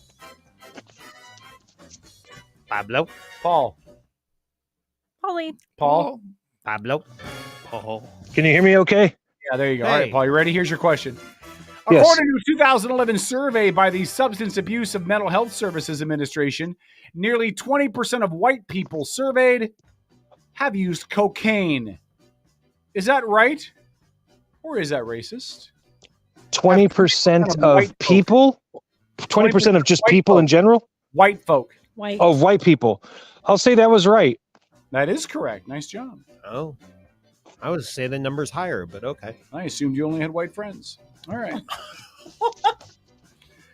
Let's do this again. First 1 to 3 wins. Tom. Hey. Sorry, Lori. Oh, Lori. Mm-hmm. Lori. Yeah. Department of Justice data from LA in 2003 and 4 shows that frisked whites were 42% less likely to be found with a weapon than frisked blacks. Frisk. Frisk, like when you frisk them, pat them okay, down. I wanted to make sure I was hearing it. How many more times likely? 42% less likely, white people were less likely to be found with a weapon than African Americans who were frisked. Is that right or is that racist? What city? I'm going to say LA. right. LA. Right. You believe that's right? Mm-hmm. It's actually racist. It's actually the exact opposite. Really? Yes. White people were 42% more likely to be found with a weapon than blacks who were Really? frisked. Because I was going to assume that they didn't frisk as much. No, it's about those who are frisked, though. Okay. You racist. All right, Tom. Hey. Uh-oh. In 2014, the FBI found that 8 out of 10 law enforcement workers in the U.S. are fat and are more likely to die from heart disease than fighting crime.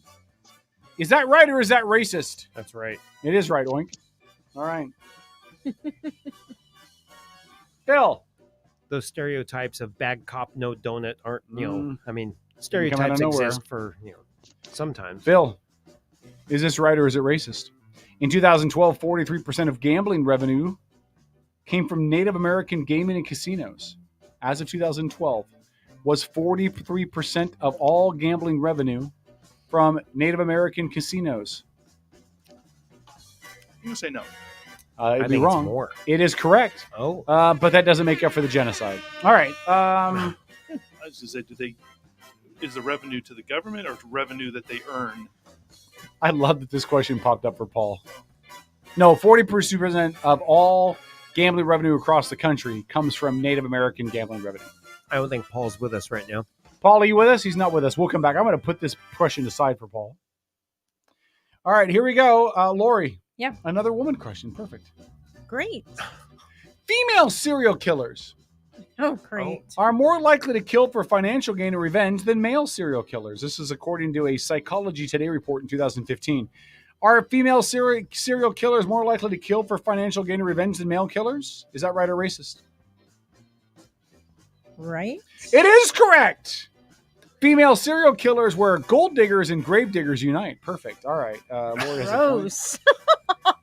I can only think of one female serial killer, though. Eileen Wuornos. No, there's Oh, more no, than that. There's more than that. Andy could tell us lots. Yes. Oh, I bet she could. Yes, boss baby. This is a good question for Tom. Tom, Uh-oh. on a percentage basis, where's Paul?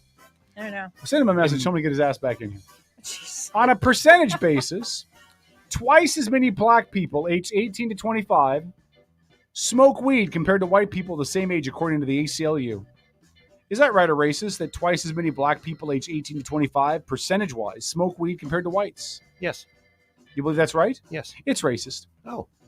Usage was slightly higher along African Americans versus white, but nowhere near twice as much, so go F yourself. Oh. All right. Kevin, let Paul back in. Please. Oh, okay, hold on. Yeah. All right, Paul, you there? There we go. Thank you. I was All like, right. why'd you put me I'm gonna ask backstage you- and then you left me there, you putz? I didn't see you there. I'm going to ask you a Okay. question. We're out of order. Then I'll come back and ask Phil. Then I'll ask you your next one. Here you go, Paul. You ready? Okay. Because Yeah, I yeah, saw go this ahead. question and thought you. Paul, Of course is this you right did. or racist? Women prefer doggy style over every other sexual position, according to a 2015 millennial sex survey from Maxim.com. Do women prefer doggy style over all other positions, Paul? Yep, absolutely. Wrong. Absolutely. It was actually Absolutely second. wrong. That's racist. Missionary won. Missionary and then doggy. No wonder why men cheat. All right. Because you got to hold on by the bangs, and while you're in there really good and tight, and then you call her Phil. by your ex's name and you hold on. Phil. We're going to 3. Tom has 2. Phil, roughly 70% of all black kids born in 2012 were born in out-of-wedlock relationships per the CDC. Were 72% of African American kids born in out of wedlock relationships? Did you make a statement and a question, or they both question? That's the question. We're He's just making sure you get the number. Yeah, we're 72% of African American children born in out of wedlock relationships. I know the rate's very high, but I think say that's yes. too high. You'd say yes, that is correct. 72%. Oh. I'm on the board. Hashtag raw dog. All right. I thought it was lower than- I knew it was high too, but I thought it was lower than that. The destruction of the family in black society. Is Yeah. I've listened to a The lot of welfare stuff by state. Dr. Thomas Sowell. Mhm. He's got a lot of Brilliant interesting man. stuff on that. Brilliant man. Yep. Paul, thank you for not being in the bathroom. Appreciate it. Yeah, no, I wouldn't do that to anybody. You're welcome, Lori. No, Thank I you. wouldn't do that ever. Another good question. You go to the horse stall, but I lock my bathroom door so my wife don't walk in. That's how private I am. All right, here you go. You ready? Wow. Okay. Kevin, mind you, is like, let the whole world see. I'm singing a Hawaiian All right. song from Disney. Here we go, Paul. If you get this right, you'll tie Tom with 2. Paul, is this right or racist? The CDC has done studies that show that non-Hispanic blacks have the highest age-adjusted rates of obesity at 48%. Is it right or racist that non-Hispanic blacks have the highest age-adjusted rates of obesity at 48%? How the hell would I know that? Is that right or racist? I will say obesity, right? So Yes, being fat, which I used to be, but I'm not anymore. I'm gonna say it's right. I don't You honestly are have correct. any Welcome clue. to Big Mama's house. Nice job, man. Good job. All right. I knew it. Whoop, whoop. Lori. Yes. I'm not asking that question. That question's Yes. stupid. Yes, Hercules. I want to find a good question for Lori. Kevin's like, I'm gonna Like find a question stacking that's the game gonna against Oh, here we go. There we go. yeah, exactly. Lori, is it right or is it racist? I like asking you girl questions because you're a girl. Girls aged 5 to 7, Oh God. per a Science magazine study published in 2017. Okay. Girls aged 5 to 7 typically view intelligence as a male trait and think that men are smarter than women. Is that right? Whoa. Or is that racist? There's no way that's right. That's 5 to racist. 7. Is that So, racist? Yeah. Science Magazine's research with 5 to 7-year-old. Wrong. It's right because kids say the darndest things. No. No, listen, this is per Science Magazine in a study they published in 2017. I don't care if you agree with it. I You don't can't knock agree with science. it. Why? You don't have to agree with it.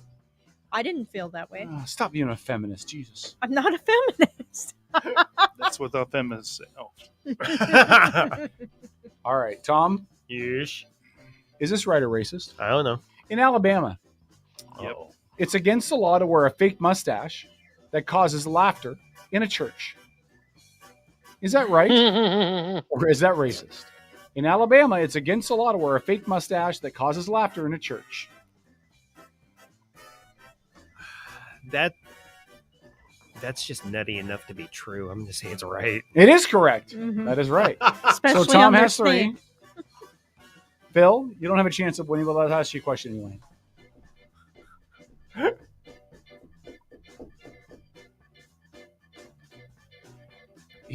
This is phrased weird. Hold on. All right. Good radio. Is this right or Right? racist? Right? It's a fact that there is a state law that forbids women from being on top during sexual activities. The state voted Republican in the 2016 general election. Okay, so Phil, what that means is there really what a that state means, law, Somebody mute Paul. any station, that forbids women from being on top during sexual activities? So, is that right or racist? Is there a state in the union That that has that as a law on the books. Yeah, is there a state? You know, there probably is. So I'll go, yeah. You are correct, and it's Massachusetts. Really? Yeah. Oh, I was going to say Utah. I guess we're back to that doggy style. All right, Paul, if you answer this question, you and Tom will go to sudden death, as you'll be tied at 3. If you answer it incorrectly, you will fail like your president did last time around. Oh. Tom, Paul, here you go. You're president too. Ready? Among all religious groups, Paul, Muslims account for the highest percentage of the total prison population in the United States. Among all religious groups, Muslims account for the highest percentage of total prison populations in the U.S. according to the Federal Bureau of Prisons. Is that right, or is that racist? Wow. Interesting. Wow. Can I ask you a clarifier? Yeah, Yes, Lori. Go ahead.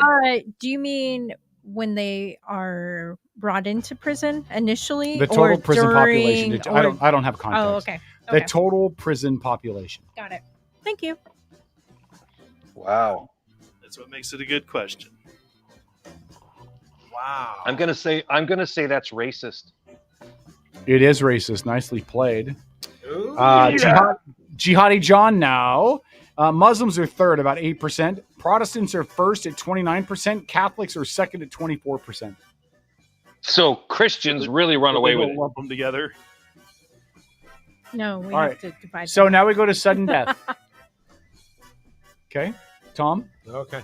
We're going to do equal rounds until somebody has the lead. Tom, is it right or racist? Pope Francis stated that 1 in every 50 priests is a pedophile. Pope Francis said that 1 in every 50 priests is a pedophile. Is that right or is that racist? It's probably true. It is correct. Yeah. Look on the bright side, 49 out of 50 or not. Yay, church. Yep. I was like, oh my God, I heard that statement. I think I heard him say it, but I was just like, oh my goodness. Because Paul? he was asking for forgiveness on behalf of the church. The Yes. question would be, what is the percentage of the population in general? Yeah. Paul, you ready? Yes. Is it right or racist? Reverend Donald B. Cozens, author of the book The Changing Face of the Priesthood, estimates that as many as 58% of priests are gay. 58% of priests are gay. Is that right or is that racist? So I did read a study that talked about how a lot of gay men join the priesthood in order to help them control their temptations because they've grown up in a religious way and they believe that it is morally objectionable and wrong. Now, as far as what that percentage is, man, I got no idea. I don't think 58, I mean, only 7% of the population is, well, unless you're Gen Z, in which case it's 33%. But right, you would think that that's a joke, but no. Nah, they're just confused right now. Amen, Tom. It's a amen. It's a phase, yes. You know what? I'm going to go for broke here because when you get into the Super Bowl, you're not playing for the tie. And I'm going to say I got a 50% chance of getting this right. So you're saying that 58% of what kind of priests? Does it say Catholic or Christians or what? It says just says priests. Yeah, just says priests. Yeah, it just says priests are gay. I'm going to say that's racist. You would be wrong. Tom is your winner. Congratulations, Tom. You're the most racist among us. I am. So that was the least. So hold on. Yeah, so they're saying the most racist. Wow. So is Bob Ross. Yeah, 58%. So almost 6 out of 10 preachers are gay. Priests are Catholic. Preachers are non-Catholic. Dennis, will you turn the Dennis a smidge? Okay, I'm going to ask this question of Dennis just because I want to give him one. Is it right or racist? Dennis, you ready? Sure. Mississippi is the least educated state in America, with only 19.6% of adults having a bachelor's degree. Is that right or racist? That's right. That's racist. Is it Louisiana? Mississippi is just, this is what the card says. I'm just reading the card. Mississippi is just the second dumbest state. Barely edged out by West Virginia for this prestigious title. And I'm not even sure if they know what the word prestigious means. All right. So that concludes tonight's edition of Is It Right or Is It Racist? Brought to you by Black Ring Spirits. That is one place you can go where you know that everything is right and nothing is racist. So here's one to be a right or racist. The average income in Canada is lower than the average income in Mississippi. Right or racist? That's a great question. Is lower? I'm going to say average. I'm going to say it's racist. I'm going to say it's racist. Average or median? That's actually a good clarifier. I'm not sure, but okay. Something about the income on average in Canada, it's lower than like Mississippi. Is it really? Oh yeah, Canada's in trouble. Yeah, they're in Damn. huge, Okay, huge trouble. Because those who can afford it are leaving. Yeah. I listen, as somebody who has a wife that works for a Canadian company and does a lot of business up there in the automotive industry, I can tell you that, you know, my wife's boss makes $200,000 a year, and because of the tax structure in Canada, takes home less money than my wife does. Mm-hmm. Yep. I mean, they're paying almost 60% taxes. Yep. But here's what I will say that. here's what I will say in response to, because I understand what Phil was saying, but all of the economic numbers in Canada show that their economy is rocking right now, and I mean rocking. I can tell you that the exact phrase they used with regards to Toyota as a dealership, they said Toyota dealerships are printing money. That's their verbiage. They are printing money because they are selling like hotcakes. So Hotcakes, Biden. And automotive is a lot like houses in a sense, right? It's an economic indicator. It's a really good indicator of how the economy is doing versus our economy. You go across the border, like my wife's dealership, sales were down by like $50,000 last in the month of November, right? Versus in Canada, they were way up. They were through the roof, and as they, like I said, they're printing money. So you know, you can take it for what it's worth. I can't speak to any real detail on the Canadian economy other than in the automotive industry, and compared to the United States, they're killing it. So I think that's a fairly good indicator, at least, that their economy is doing pretty well. But that is just automotive. So, did you guys hear who went out of business? By the way, Northwest. Yeah, my wife. Yes, Northwest and there's what? a very good Northwest Motorsports. Northwest Motorsports. Yeah. Really, Jay Yeah. Buhner. So go read Katie's post about that because she knew the owners personally, and had done some work with them. And she pointed out, she said that his excuse about the economy being bad was complete BS. His flooring line got pulled. And when your flooring line gets pulled, it's because your bookkeepers, your controllers, your accountants aren't doing their job. They're not paying off the cars the way they're supposed to be. So when you look at an automotive dealership, that owner of that dealership does not own those cars. You have a large lender that owns all of those cars, and that's your flooring line. Okay. If you don't, you have a very short window that once a car is purchased by somebody and driven off the lot, the bank pays you, then you pay it to the flooring line.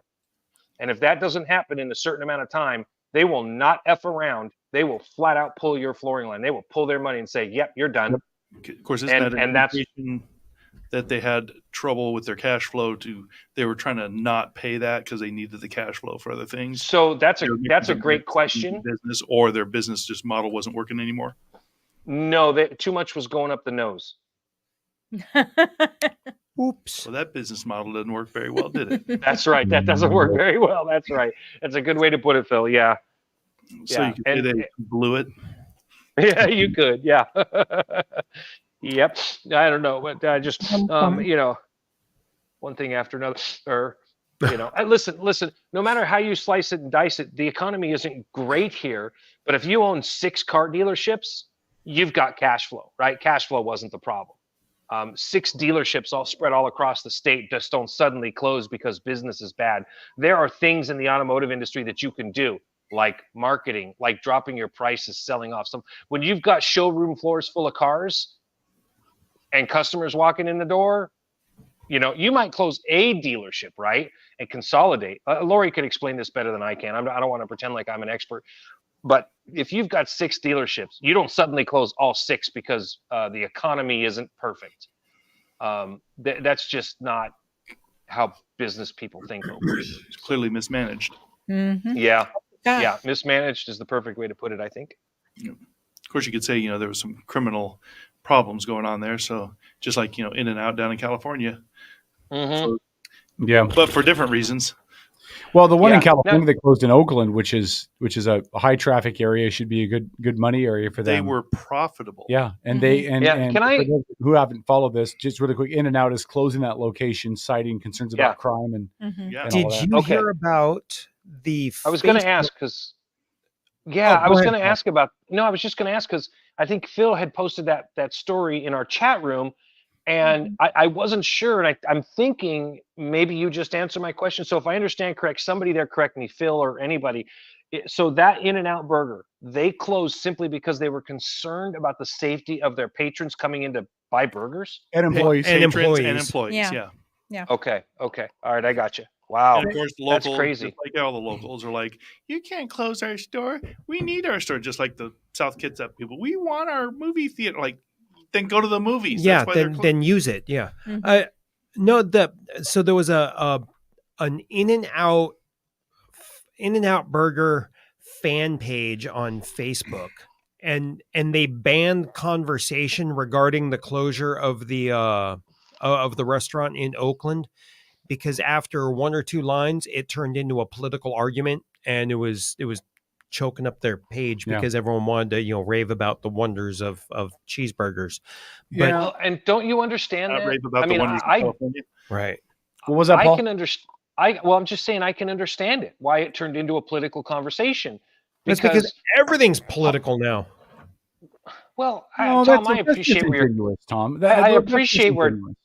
I appreciate where Tom is coming from on that. But to me, the reality is this: if you have a successful business that is doing good business, says we're going to close because the crime rate is too high, that is a direct result of implementation of policies. It is. Yep. Political policies drive not only crime, but how it's dealt with. And so Yep. if you are so afraid about your employees and your customers that you're going to just close down, I mean, so I can understand why it became political, because people clearly started arguing over, well, this politician put forth this policy that led to this crime, right? Yep.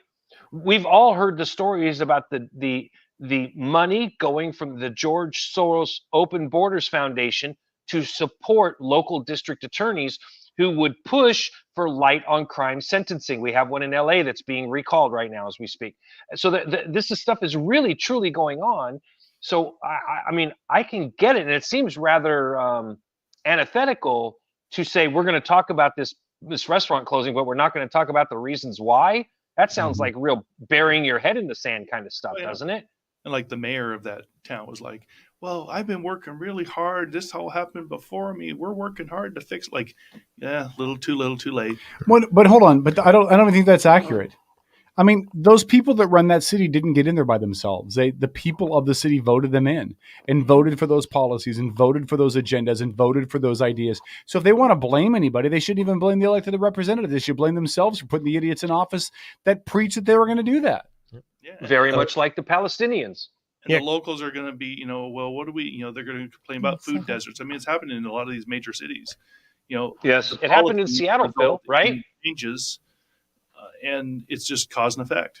Corey, right. Corey in the chat is, I hadn't heard this, but apparently Corey heard that Gavin Newsom even offered security to In-N-Out, and they said, no thanks.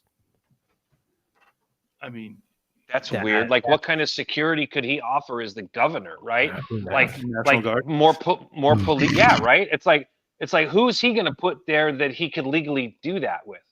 National Guardsmen.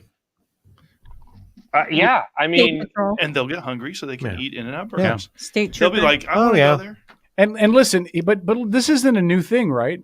I mean, wasn't it Bartell's or whatever in Seattle shut down and closed up shop? That's exactly what I was down going there. to say. And yes. Target. Yep. Well, one of the Targets in the Target in downtown Seattle is still there, but another Target like out towards Capitol Hill, I think, shut down and closed up shop. Hell, the flagship Starbucks. Yep. The flagship Starbucks is closed up. At Pike Place? No, that one's still there. The very first Starbucks. No, it's there. No, that's Pike Place. I worked there. Okay, last I had heard. No, you're talking about the Reserve Roastery up on Capitol Hill. Yeah, that one closed. Yeah, that was the one that got used in what's her name's ads. Tiffany Smiley. Yeah, Tiffany Smiley. Yeah, the Willy Wonka store. All right, for those of you on AM, we're going to end with you guys. We'll do a couple minutes on Facebook, and then we'll wrap that up too, because my stomach is just killing me. But some journey to go out, as it should be. The greatest band in the history of man, Paul. You can take that finger, shove it straight up your candy ass, and rotate it Just a second sideways on 90 Facebook. degrees. This is Outlaw Radio, a presentation of Black Ring Spirits.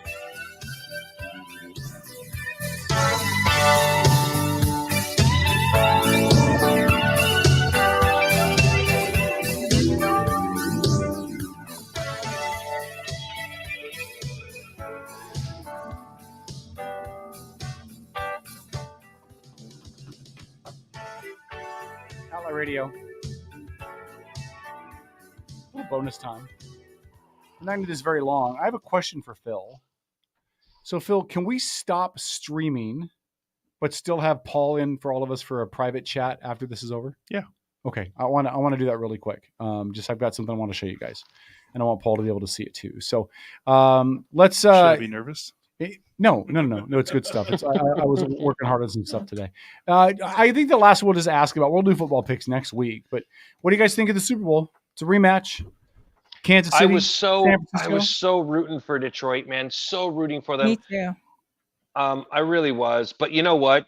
God bless Christian McCaffrey.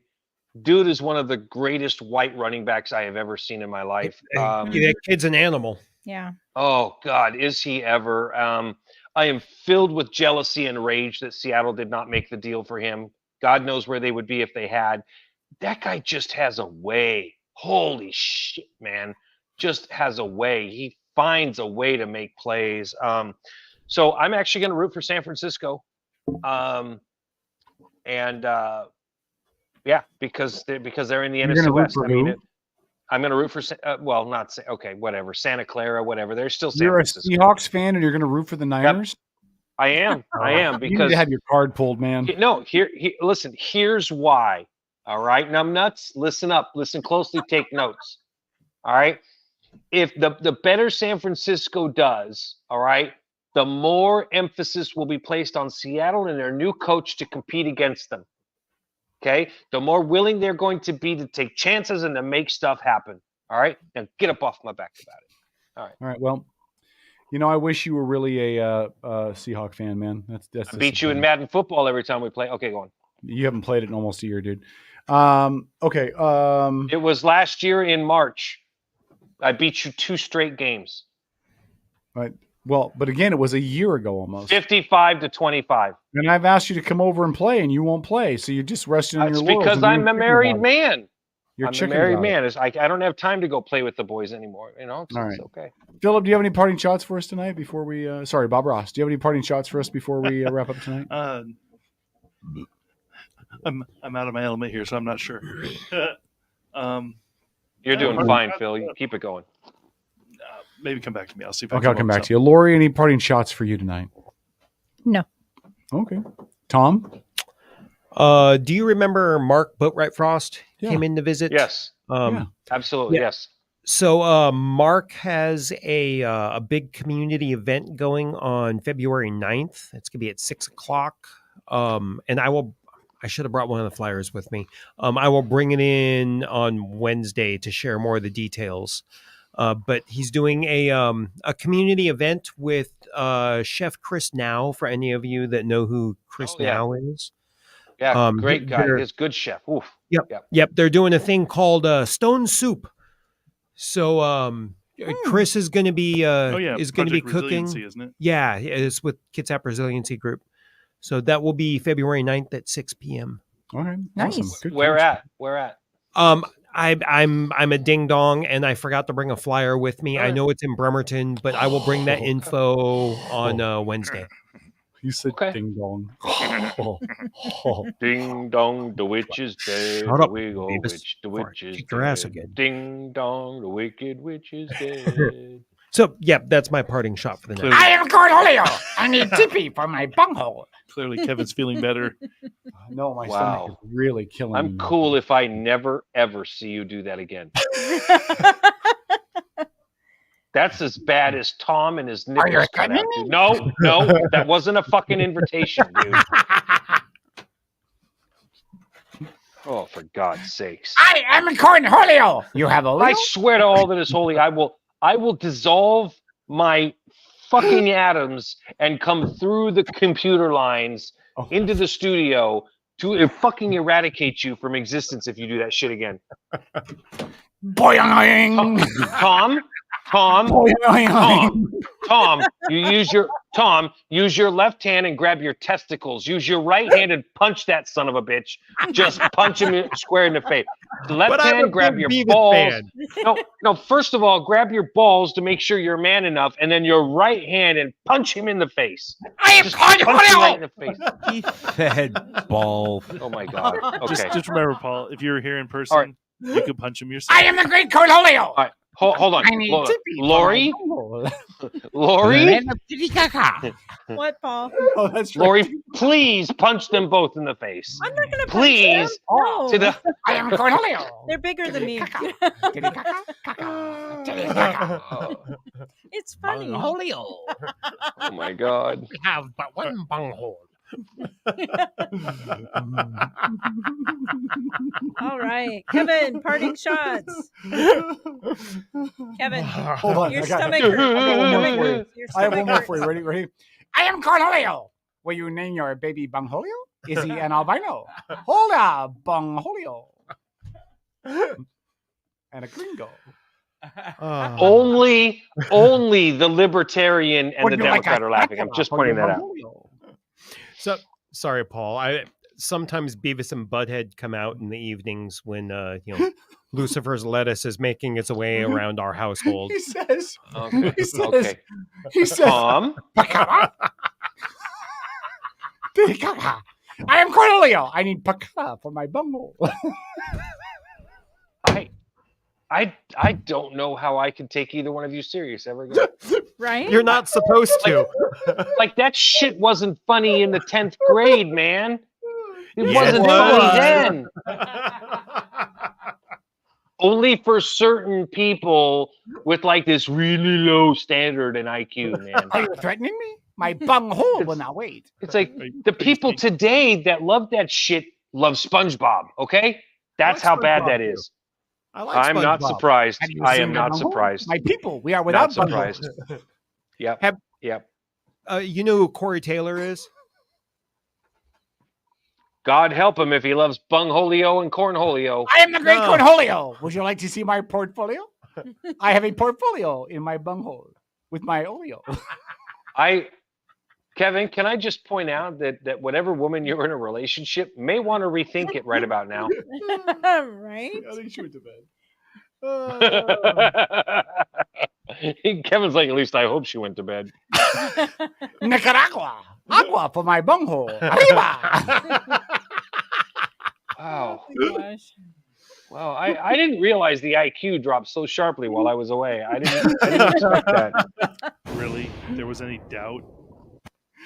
Right, Phil? Yeah. Yeah. I just realized my fly's been down the entire time I've been back into the bathroom. All right. Paul, do you have party We shots? didn't need to know that. But Kevin, that does prove one thing, though. Yes. You are wearing pants. I am wearing pants, yes. Clearly you had the vent today, huh? Well, thanks for that, Dennis. Hey, just clearing things up. God. Right. You asked me if I have any parting shots, right? Oh, hell yeah. You do not want to face the wrath of Bungholio. Oh, my God. Wait, this might be the best one. Hold on. No, none of them are good. None of them are the best Son of a bitch.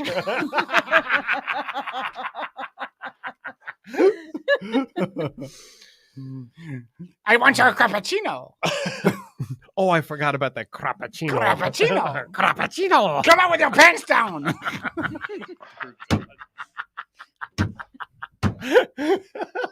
Okay, we really need to wrap this up, Kevin. I'd hate for my Bungholio to get polio.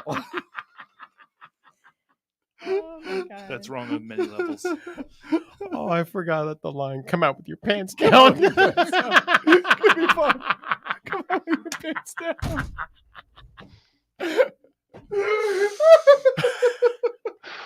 Kevin. Dennis, we need to get Kevin faded. This would be even funnier.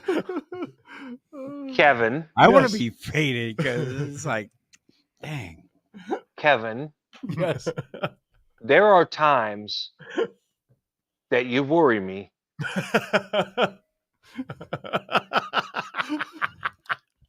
I guess. Parting shot. And he has reproduced. My Right, Dennis?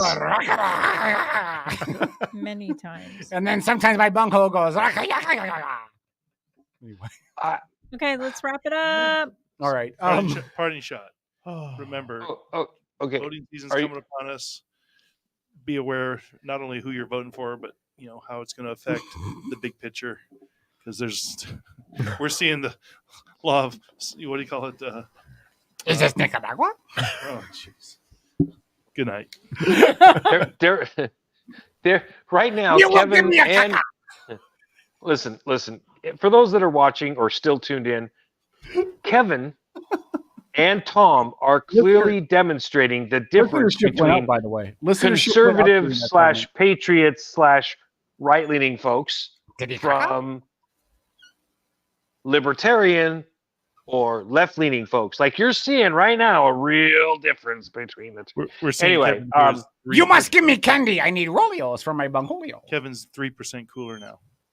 Oh, Definitely the 3%. Phil, go in there into the studio and ask both Kevin and Tom for their man cards, and go ahead and put a couple of hole punches through them, because they've definitely lost. He's in the studio. Why does everyone want to okay. see my song? I'm in the studio the Okay. whole time.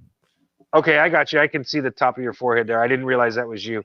Yeah, because they definitely lose points off their man card. Yeah, no, I mean I can't see. No, I didn't know if it was Dennis or who. Are you threatening me? I'm No, doing my off part to keep camera? the testosterone level up No. in here. No, well, good, because I can't even really say your head. Hi, we're serving dinner now. Our selections tonight are chicken piccata or seafood gumbo. Oh, excuse me, does All the right, gumbo is have it corn time in it? Time to end the stream yet? I need picada for my bunghole. You'll have to wait your turn, sir. Are you threatening me? My bunghole will not wait. All right. I can end the stream whenever you want. All right, let's end the stream, guys. Good night. Paul, stay there. I'm going to show you guys something really quick. I'm going to present over here. And my parting shot is, are you threatening me? All right. Good night, everybody. Good night. Outlaw Radio. Okay. Okay. Caca.